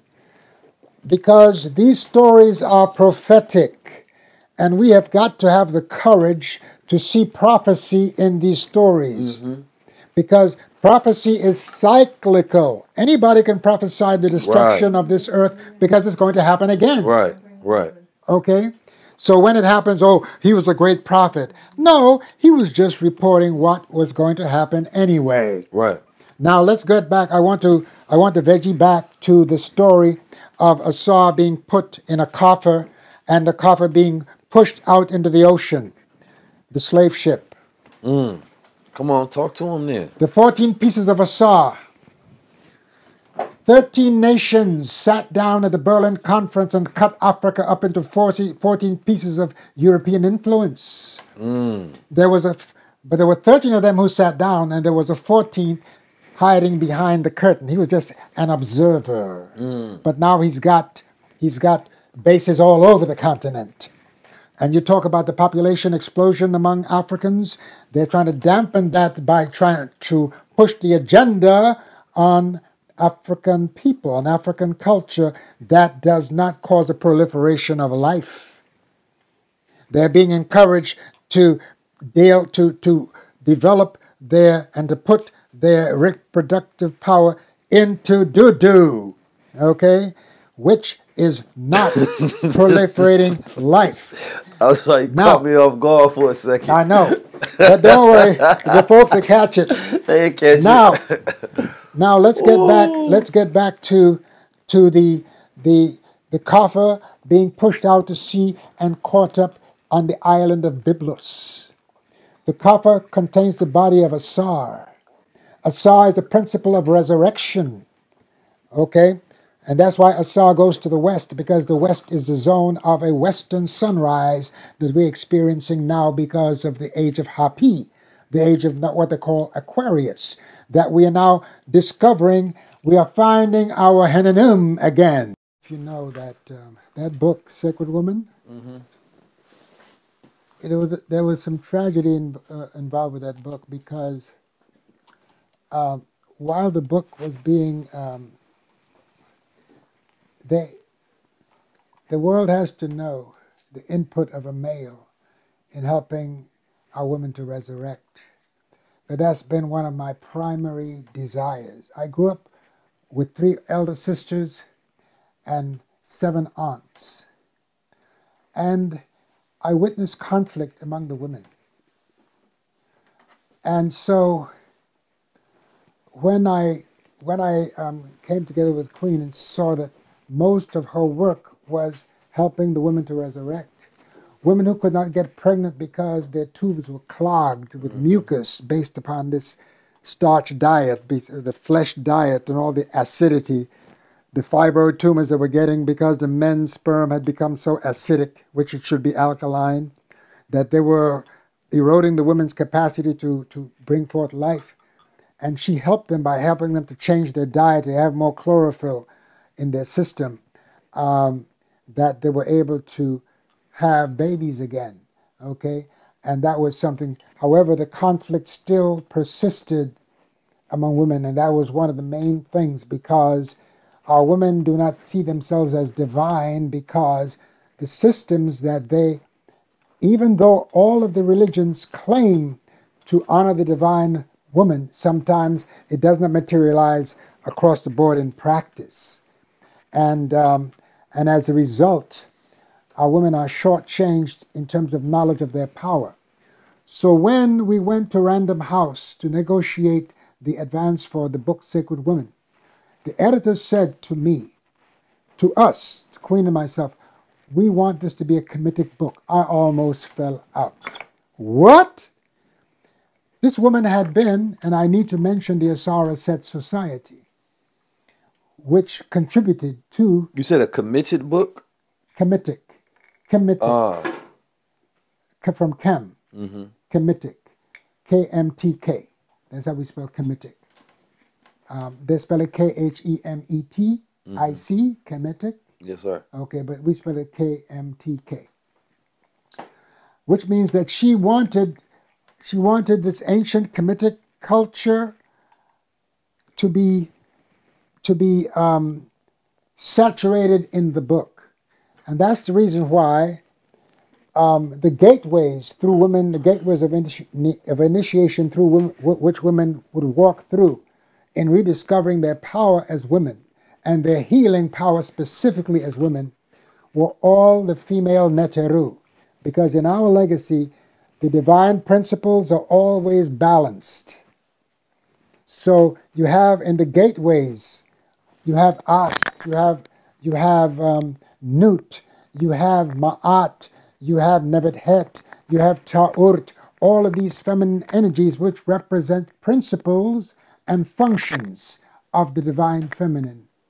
these women learn once again how to discover their power and these indwelling forces within themselves that they can bring out to repair the damage that has been done to them. And so when Random House was, the book was being written, Random House was sold to the Germans in Germany. When the Germans found out how much Kemetic culture was impregnating the book, they fired everyone who had anything to do with the book, including the editor. And they tried to bury the book because there was a big budget being put aside to bring this book, to make it a force in our community, in the world. But they stripped every penny that they could from the book. But the book still came out and it became a bestseller because it was ordained, divinely ordained. Okay? And my name, because the last day when the book was being compiled and finished, the editor is sitting on the floor with Queen at the editor's house, and Queen must have called me about 12 times asking questions about the various energies, the Neteretu, the divine feminine principles. The editor said, "Oh, is this how you all work?" She says, "Yes. I wake him in his sleep, and he answers questions and goes back to sleep." She said, "Oh, we have to give him credit in his book. In addition to the passages that he has written," and there were several passages that I did not take credit for, because I want this to be a female book. And I knew that some of the women had so many problems with men in their lives that they did not perhaps even want a man to be involved in their resurrection. So I took a sort of a back seat. But the woman put my name under the publisher's page as a historical advisor and research consultant for the book Sacred Women. I took Queen to the shrine of Sekhmet, the shrine of the healers, in the temple of Amun-Ra at Karnak, and took her through an initiation in that temple, in that shrine of Sekhmet. And I, of course, walked through the shrine of Ptah in that same temple, the temple of Amun-Ra at Karnak. Yeah, I've been through Karnak. At Ipit Esut, fantastic place. Yes, I love it. As a matter of fact, you know who went with me? Who went with us was Chester Higgins. He was a second-generation photographer with the New York Times. Someone that I would suggest you speak to. You have to have a great conversation with him because he wrote the book called Sacred Nile. And he was able to get me into the shrines of Ptah, Sekhmet, and Neferutum, their child, because it was under lockdown. But at the time, because he was Mr. New York Times, they opened up. He also got me into the Great Pyramid, where I went through initiation in the coffer of the King's Chamber. Okay, so I'm not playing with this legacy, my brother. I take it very seriously.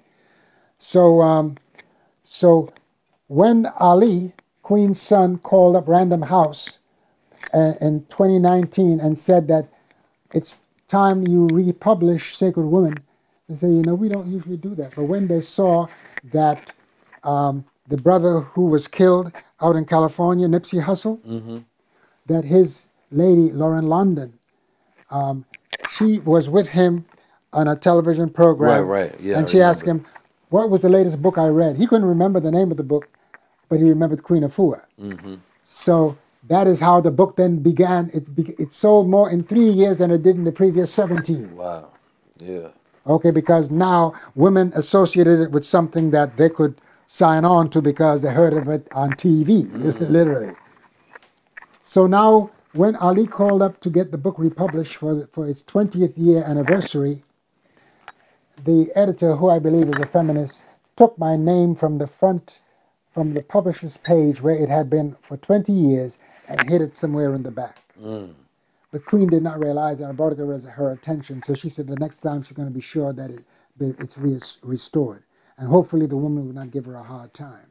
No, they shouldn't. Not if the book is working. You know?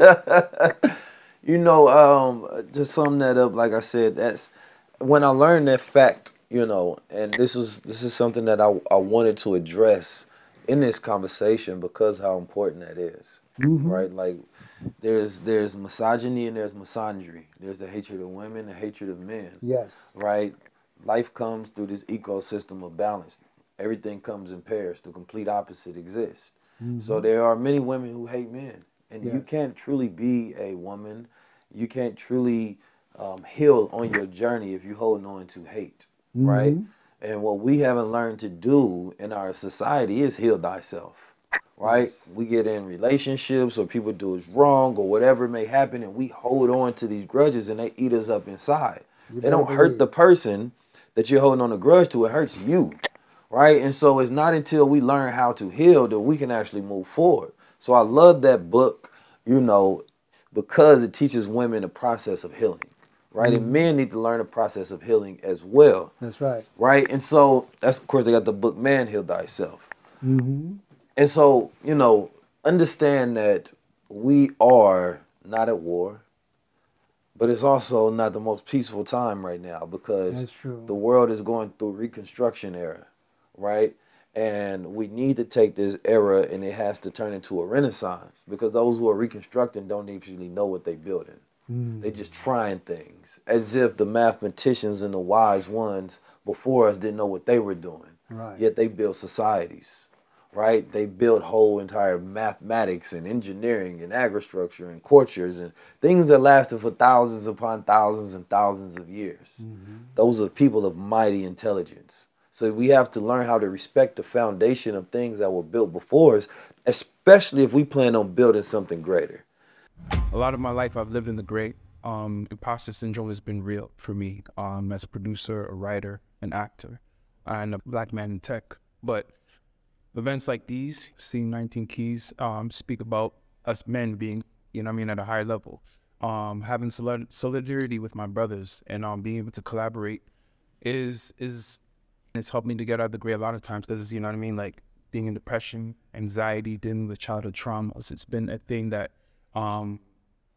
we've been dealing with for so long, you know, with our women, with our families, in our relationships, with our children. And as a father, as a brother, and as a leader, iron sharpens iron, it's something that we constantly deal with on a monthly basis. So having higher level conversations, having the brotherhood around me and the sisterhood has definitely gotten me out of the gray a lot of times. And just being at this event and even just, you know what I mean, meeting the brother 19 Keys and stuff like that, and just he even passed through our space, you know what I mean, and really encouraged us and how we can just build together and be together more and come together more as one. And I really think that Toronto's going to see change in the men. A lot of women out here saying, no, there's a lot of waste men out here, you know what I mean? But we're changing that, you know what I mean? And we're just even being in this environment. And wearing even all black today is dying to the old self, and it's going to be a renewal in our city. So, yeah, it's time for us all to get out of the gray. The highest level tour is, you know, it's a moment in history that we get to think about and relish in and be a part of.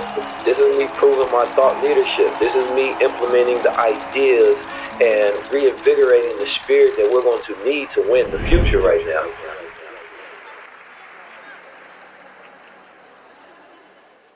Right? So I wanted to wrap that up. And then last but not least, you know, when we first got here, you got your purple on in very royal establishment, right? And I got my decadent yellow on, looking very golden like a statue of Ptah. You got a military energy to it. I like that. Yes, sir. FLA, yeah. Yes, sir. Now, when we got here, you put on the red. Now, you're famously known, right, for having a different color for every day of the week, right? What is this color psychology? Where does this come from, and what does that mean? Well, in something that we instituted at the Shrine of Ptah, each color represents a divine principle. And these divine principles are expressed through the planetary forces in creation. So on Monday, Moon Day, that's associated with Auset because she's known as the lunar principle in our culture. She represents the lunar principle. On Tuesday is her warrior son, Heru Kahuti. Heru has many aspects, and the warrior aspect of Heru is Heru Kahuti, conflated with Shango in our legacy in the Yoruba system. On Wednesday, miércoles, we have Mercury. Now, on Monday, we wear the blue to evoke Auset. So automatically, when I put the blue on Monday, my mind goes to the Divine Mother principle. And it stays with me, you know, with the color of the day. So it's a meditation and an offering to that divine principle in the way of color. On Tuesday, when I put on my red and white for Herukahuti, it raises my warrior spirit. It reminds me that I should be protective of my vision, because that's the eyes of Heru. You know, what I see, what I behold, and what I put out there for others to behold should likewise be empowering. And the red is a symbol of power also. On Wednesday, miércoles, Mercury is associated with Cehuti, the one that gave us the word thought, because they call Cehuti thought in Greek and Roman. All right? And on that day we wear yellow. Okay? Come on, I'm a Tahuti leader, thought leader. I got on my yellow. Hey! Talk to me. You see? So yeah, again, Suba Heru, come on. See, that's why if your home netter is Cehuti, the word, because you are constantly dealing with the word, brother. Yes, you sir. bring other people. You have Right. other words coming out, not just your own, too. You're sharing your platform with some beautiful people. So you are in that zone of Cehuti, which reminds me, I got to do something for you with the Cehuti on it. yeah, let's get it. Oh yeah, and then on Thursday, the day that's the Thursday is named after Thor, Lord of the Hammer. The hammer is an instrument of Ptah.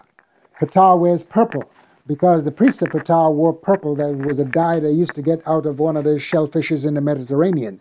It was the same purple dye that Cleopatra used for her sails in her yacht.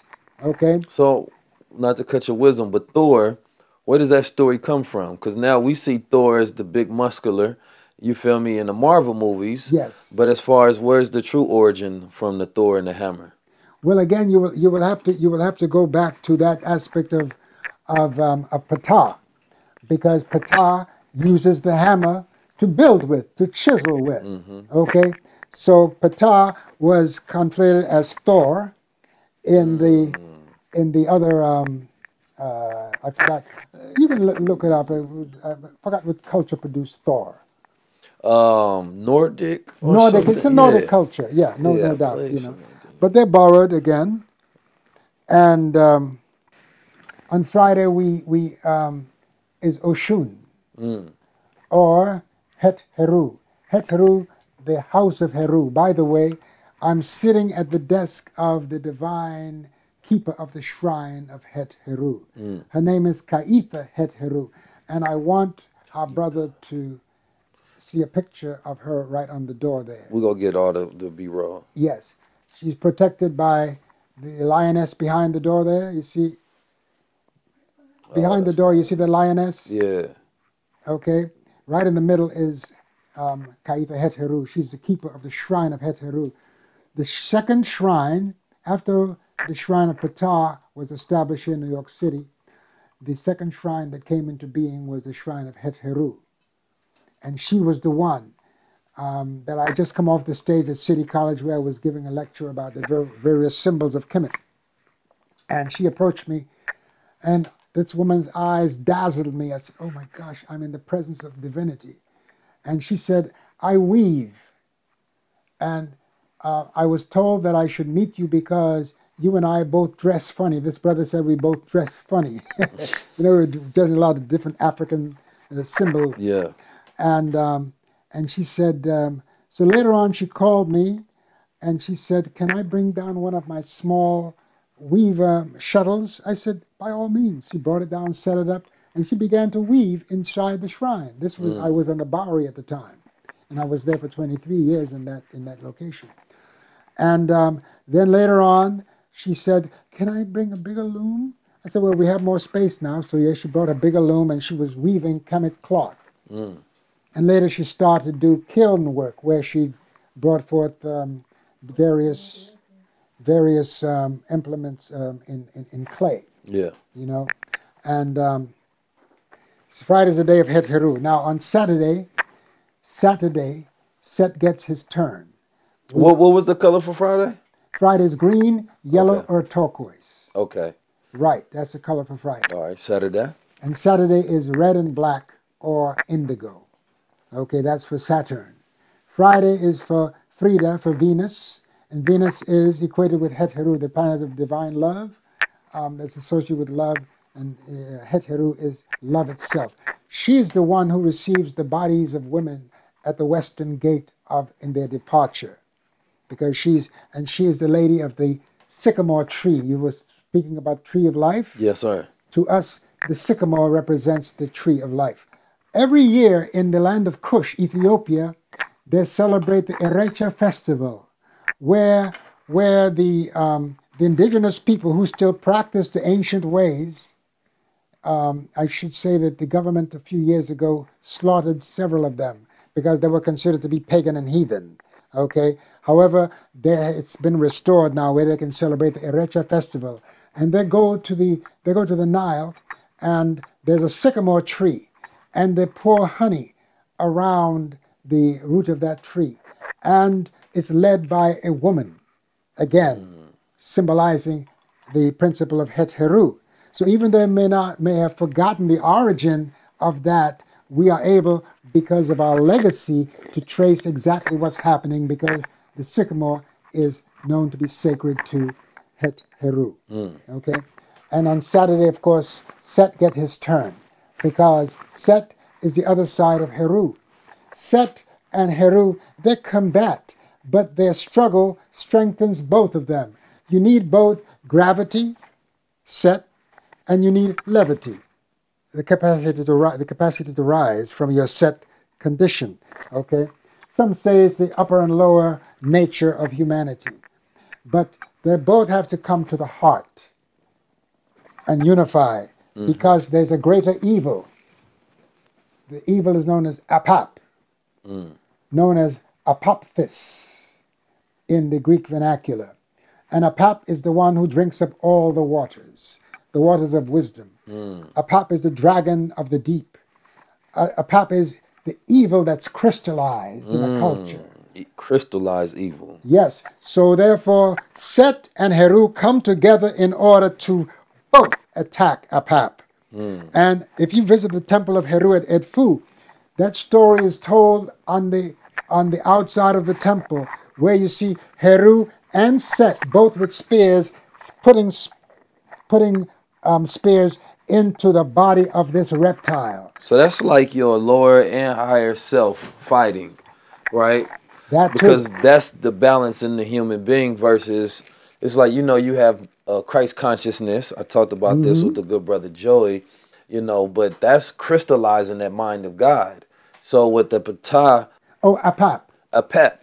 Yeah, Apap, right? So yes. the Apap is crystallized evil versus, crystallized consciousness or Christ consciousness. Precisely. Which is very powerful. So it's like when you, and everybody doesn't have that ability, but when you can crystallize that light in your mind and you can operate at your highest level at all times, right? With that mind of God, that's that Christ consciousness, right? Believe, yes. But then when you are completely taken over, right? And, your lower nature, you going even below that, right? And that's crystallized evil. That's the battle between the worlds that we deal with today. You better it's believe. Between Christ consciousness, crystallized God consciousness, and crystallized devil consciousness. That's the war. And many of us are the victims and the practitioners of those, because we must own what some of us have done. Right. Some of us have joined the forces of evil, and due to ignorance. And that's the reason why information such as this is so important. Right. Because our women will now bring forth children into the world already. Because what goes into their consciousness goes directly to the womb if they're carrying life. It goes to their egg even before life enters there.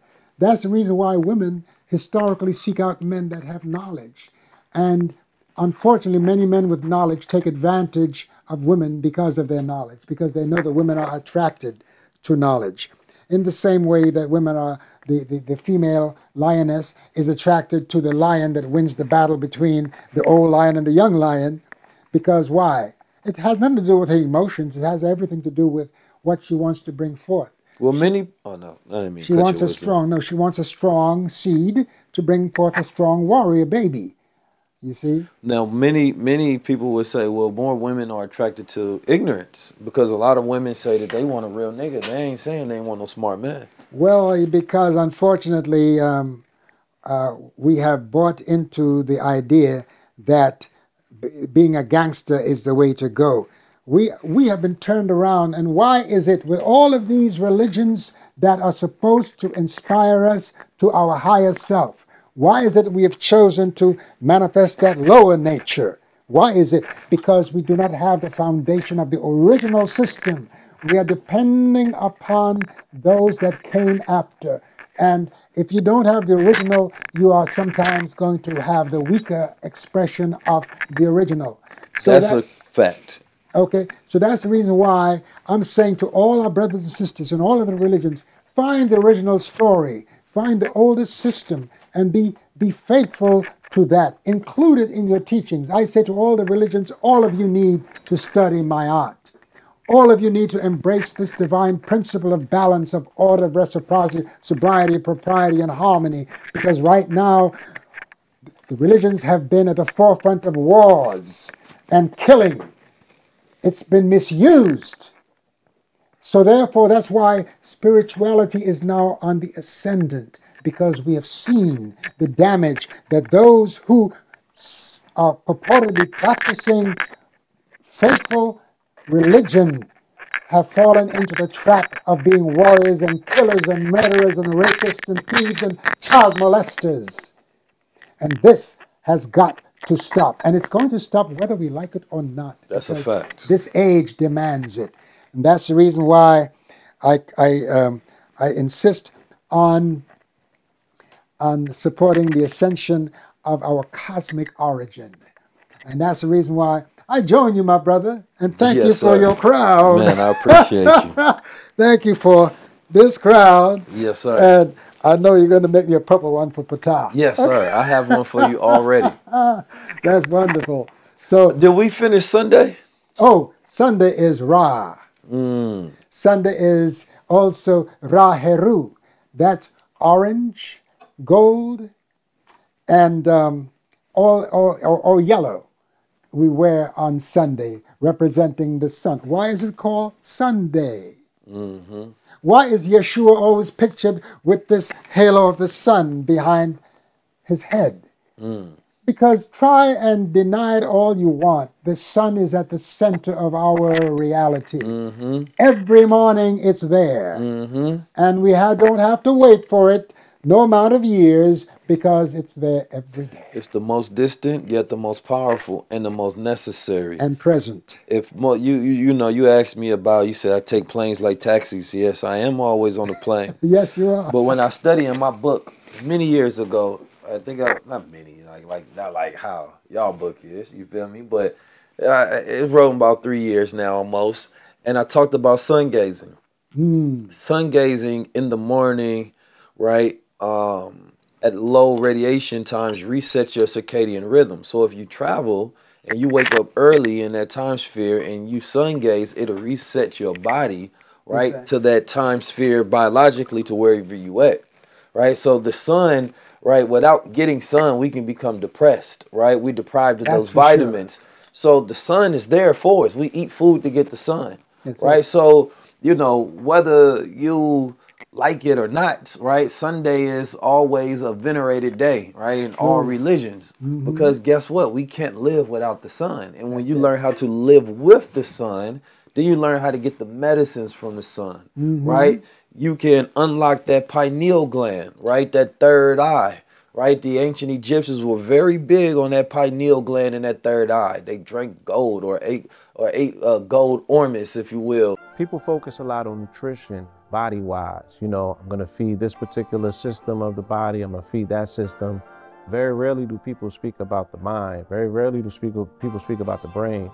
The brain needs the most energy, right? The brain is needed to process. The brain is needed to, compartmentalize. The brain is needed for so many things, but we don't know what brain food looks like. We know that the body's electrical, and what I understand about gold is not only is it superconductive, but it's non-corrosive and it's a noble element. So they say that if I am what I eat, I want to be noble. You know what I'm saying? I want to be of the highest degree And I also want to focus on mental health. I want to focus on gut health. I want to focus on energy. I want to focus on youth. I want to focus on, accessing pineal activity, hormonal balance. Everything the goal represents is what I want to see more of. So what better thing to do but align myself with this particular product and get it out to as many people as I can by singing the praise of gold, which is something that our people have been doing for over 10,000 years.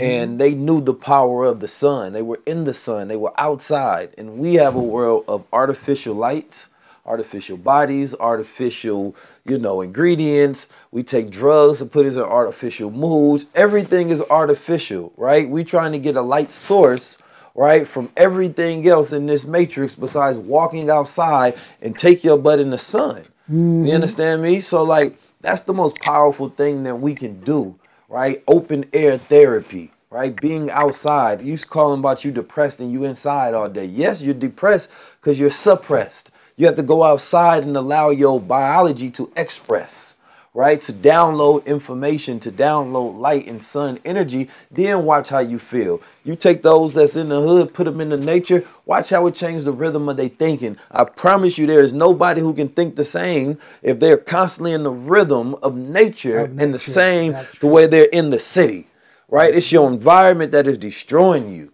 So even like you talked about, if we get the right religion but in the wrong environment, then we're going against the very nature of what we're being programmed to adhere to. That's right. Right? And so that's why I like the idea of, yes, Ankhs everywhere. Why not? Star and crescents everywhere. Why not? Because this is the combatant of the Petet, right? Versus the Christ consciousness. So you have to put symbols that are in representation of that Christ consciousness to help you crystallize, because your lower and higher is always fighting. And they trying to get you crystallized on evil to sell yourself. And we trying to get you crystallized on that consciousness so that you can avail yourself. That's why when you say it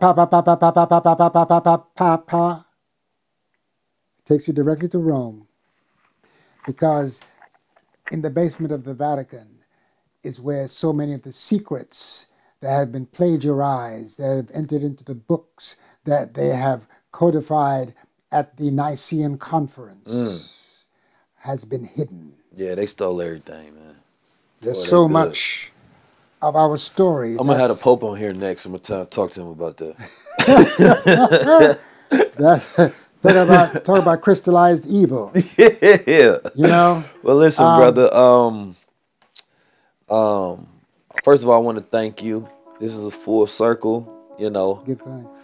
This is a very powerful moment. We are in your shop with all this beautiful jewelry that people will be able to see. Joyerie. Yes, indeed. That people will be able to see. And you're here in New York. And if anybody wants to come and they want to see all the beautiful pictures, I get all of my rings made here. You can't get them unless, it's not authorized for everybody, right? So you got to go through the brother in order to get it. Well, I would say this. The carrying Ankh is not authorized for everyone. You have to go through a certain level of initiation, or you have to be an elder who has served the community most of your life.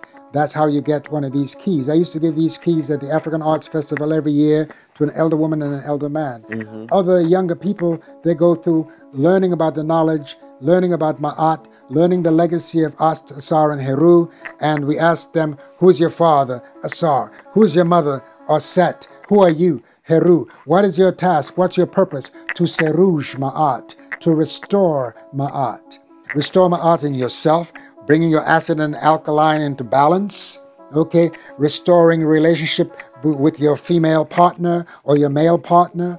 This is restoring the balance in how you treat each other on the corners of the street, in your homes, respecting your daughters and not molesting your daughters or your sons, okay, which is out of Ma'at, all right? And truly following a righteous and a healthy lifestyle. Taking more of the sun inside of you, because chlorophyll is the melanin of the plant.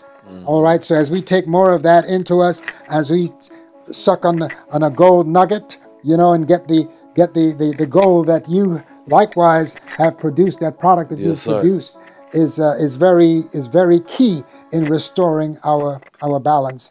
And for you brothers and sisters out there, we spoke about the Sacred Woman book, but preceding that, there was the book known as Heal Thyself for Health and Longevity. And I wrote a chapter in that book too, written by Queen Afua. It's called the Mesu Heru, where I showed why our ancestors preserved the organs and put them in special jars. They preserved the lungs in a certain jar. They preserved the small intestines in another jar. They preserved the liver in another jar and the stomach and large intestine in another jar. There were 4 jars known as the Mesu Heru, the children of Heru. If you feed these children, they will make you a strong hero or Herut, because Herut is the feminine aspect of Heru. All right? And in that book is that chapter, which many gloss over because they equate, well, this is Egyptian stuff, this is scary. But no, it's a healing thing. And the whole of the book, Sacred Woman, is foundation on restoring the power of the divine feminine so that she can give birth to divine masculine powers. Talk to them. Regardless of their religion. Talk to them. And that's why women from all walks of life, Rasta women, Christian women, Muslim women, they all have come into Sacred Woman. And they have learned so much of their power to heal themselves and their power. And it encourages, because I wrote a chapter in the book, a portion of the book showing men how to relate to a sacred woman. Once she cleanses her body, you cannot enter into her with an unclean organ. You cannot go in the back door and then think you're going to go into the front door. That is forbidden. You are killing our women with your henanum. Please, you must stop, my brothers. No matter how much she twerks, deal with the front door. Leave the back door for her to sit on, okay? Okay. Yes, sir. Yes, sir. Hey, well, listen, man, you heard it here first. You understand me?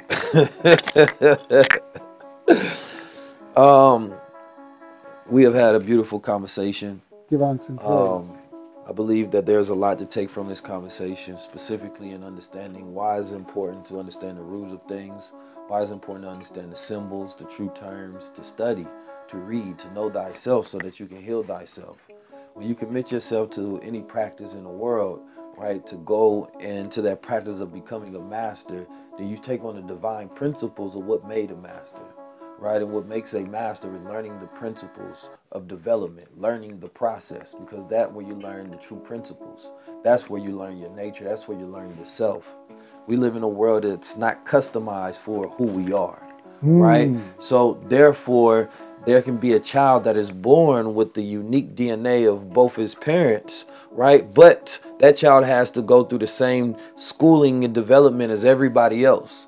And so society doesn't treat us as if we're unique.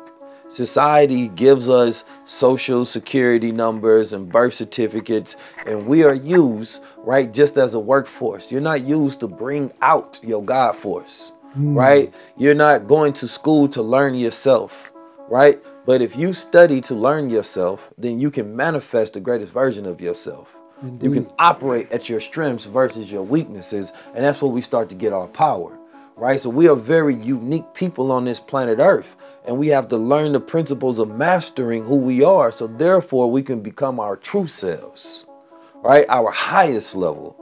So I want to thank the good brother Baba Haru for teaching us how to be super Harus, to learn our powers and our principles, and learning some of that Kemetic wisdom and consciousness. Because too many people are living in that evil crystallization or going towards that. And you have to learn to win the battle of the lower and the higher, so that you can always be at your highest level. I'm 19 Keys, and this has been your high level conversation.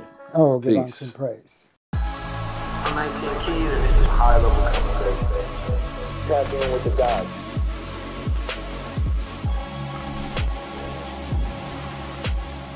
I wanted to give thanks to Sakara for all that she's done to help make this moment possible.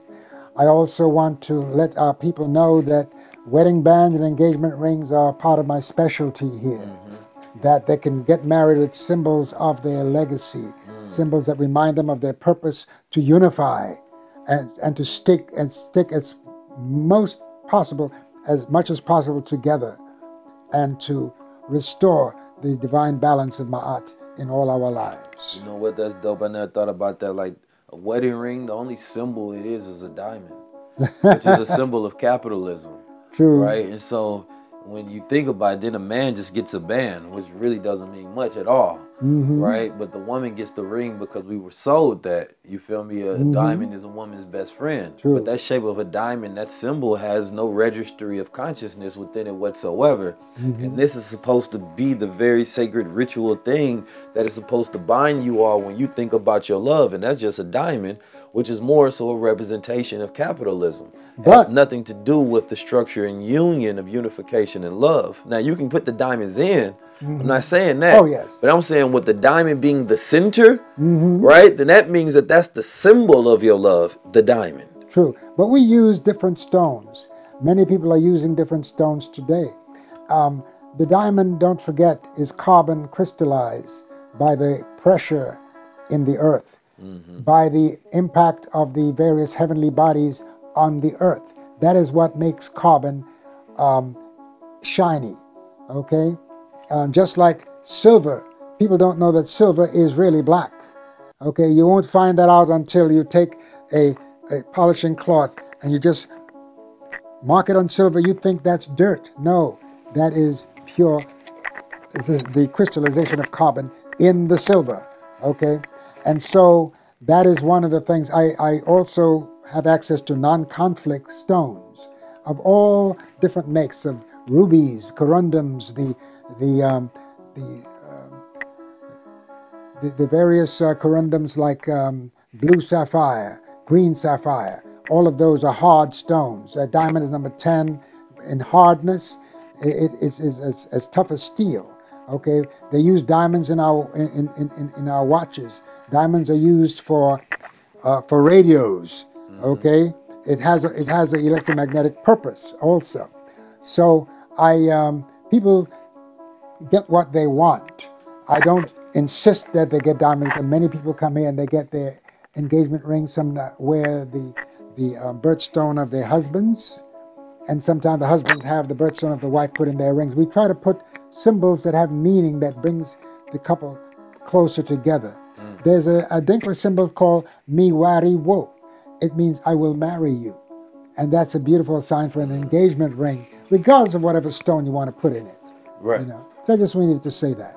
It's a great time that I believe to invest in gold. Oh, yes. So, you know, just talk about just jewelry being an investment, right? Because you're buying precious metals, right? And precious metals are going to be going up, especially when we talk about the currency wars. So you're walking like what you have in your silver and you have your gold, right? You're walking around with currency. Real money is what it was called. God's money is gold. You know what I'm saying? So if you can just, you know, speak on that a little bit about, you know, gold and silver and precious metals, right? Being an investment. Yes, I invite our brothers and sisters to consider gold, and many of them will come with, well, it's so expensive. I says, well, your money is in the bank sitting, not gathering interest, but you can have your money, you can keep it in your home if you want to, if you're afraid to wear it, or you can wear it under your garments, but you can feel the comfort of having something that is convertible into preserving your life if you got into a tight spot, okay?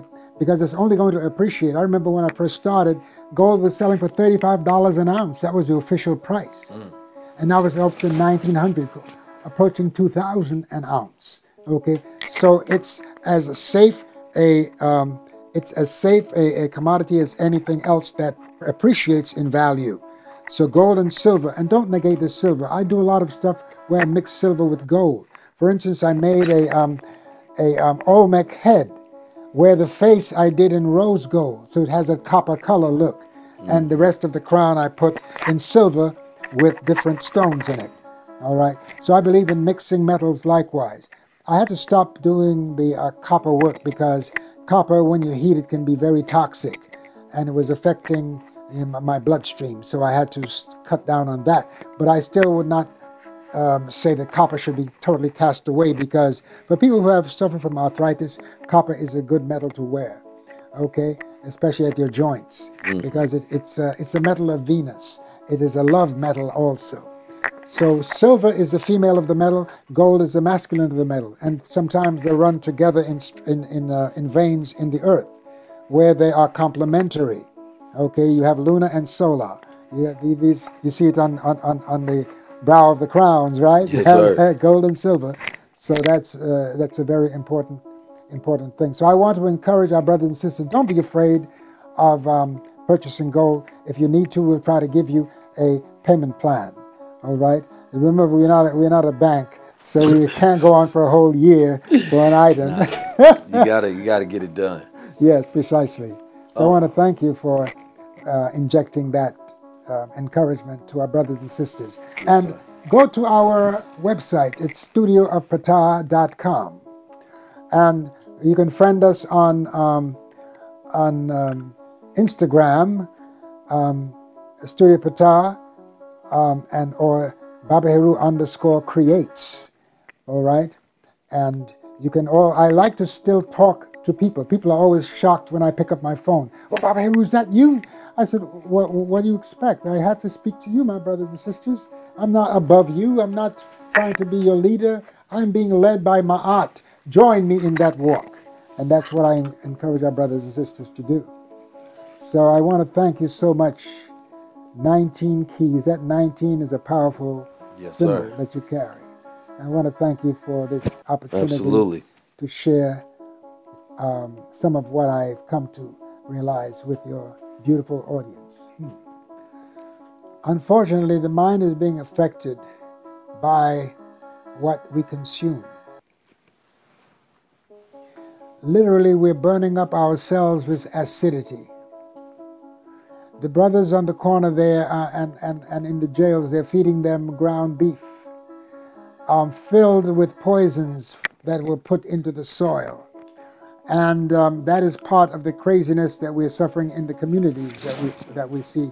The fast food industry is making people literally crazy, and not just our people, but people in general, because we see the level of obesity. It's affecting the organs of the body, and if it affects your stomach, it's going to have an impact upon your brain, upon the way that you think, upon the way that you respond to your emotional expressions. You're going to go overboard because there's so much heat inside of you that you expend it with your anger, and you kill your brother with a tool given to you by your former masters.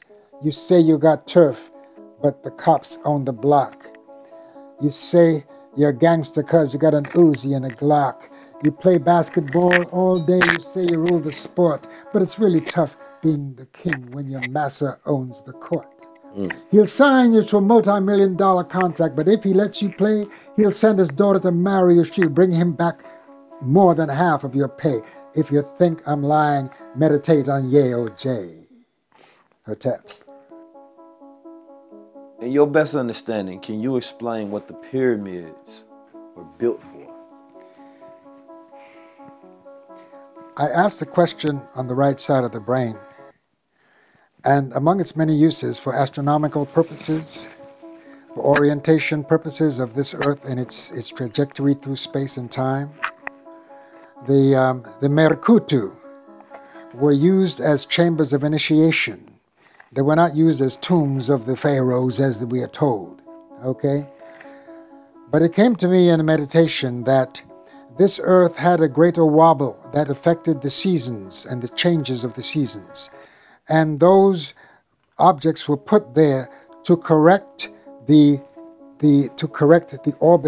orbiting cycles of the Earth. And that is the insight that I got from the right brain of my mother, who told me that was part of the reason for, in addition to all its uses, as a purification of water principle, because don't forget, watermarks have been found at the base of the Heru Maket, of the Sphinx, and of the pyramids likewise. Okay, so this is a part of the legend of why these were built. But they were not only built there in Kemet; they're built throughout this world. There are pyramids all over this earth. Some are have been reduced to mounds and mountains now. But they were once placed there because this earth at one time had a dangerous wobble.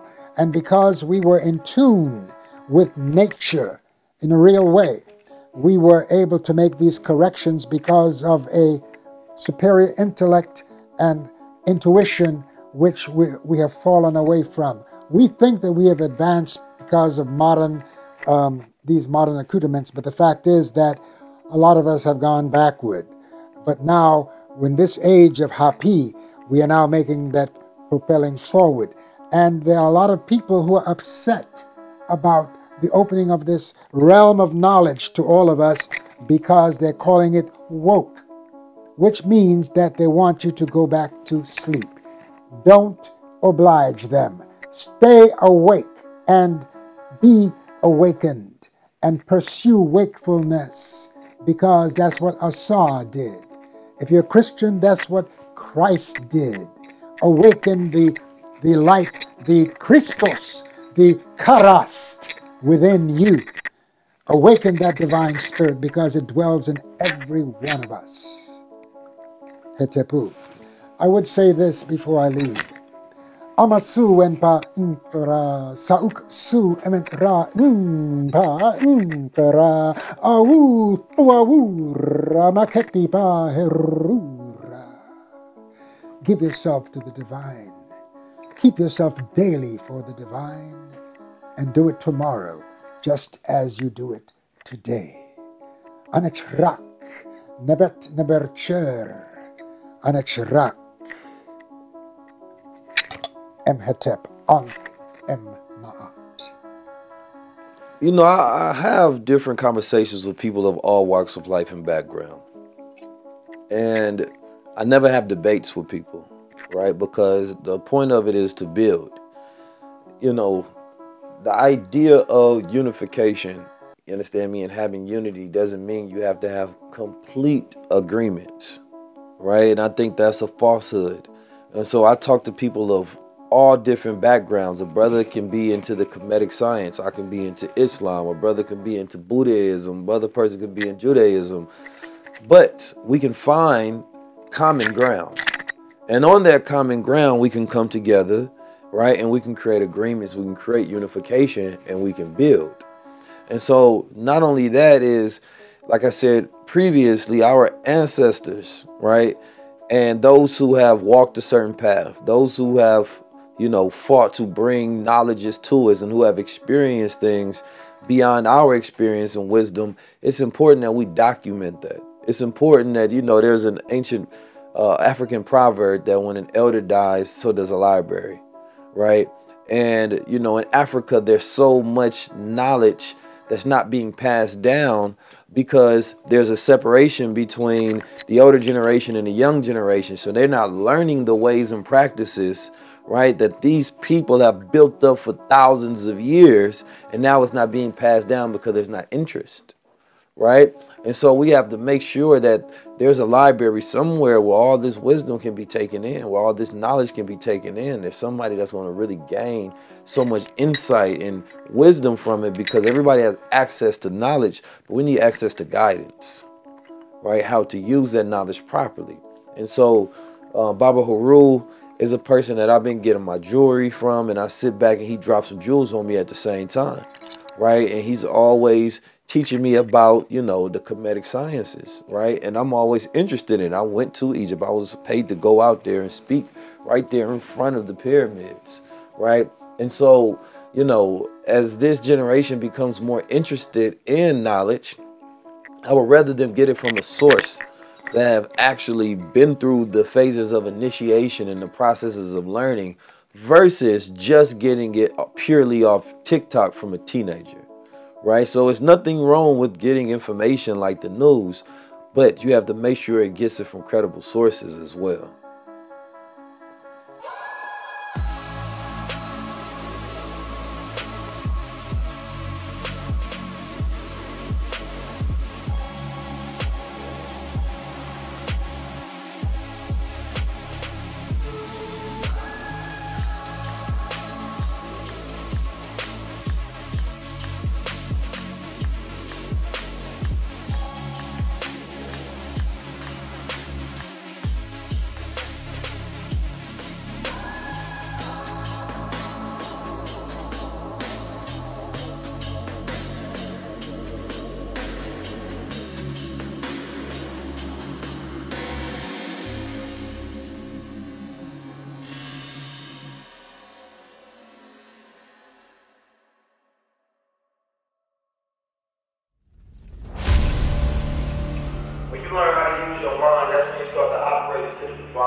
operate in learning how to take your thoughts and form them into reality.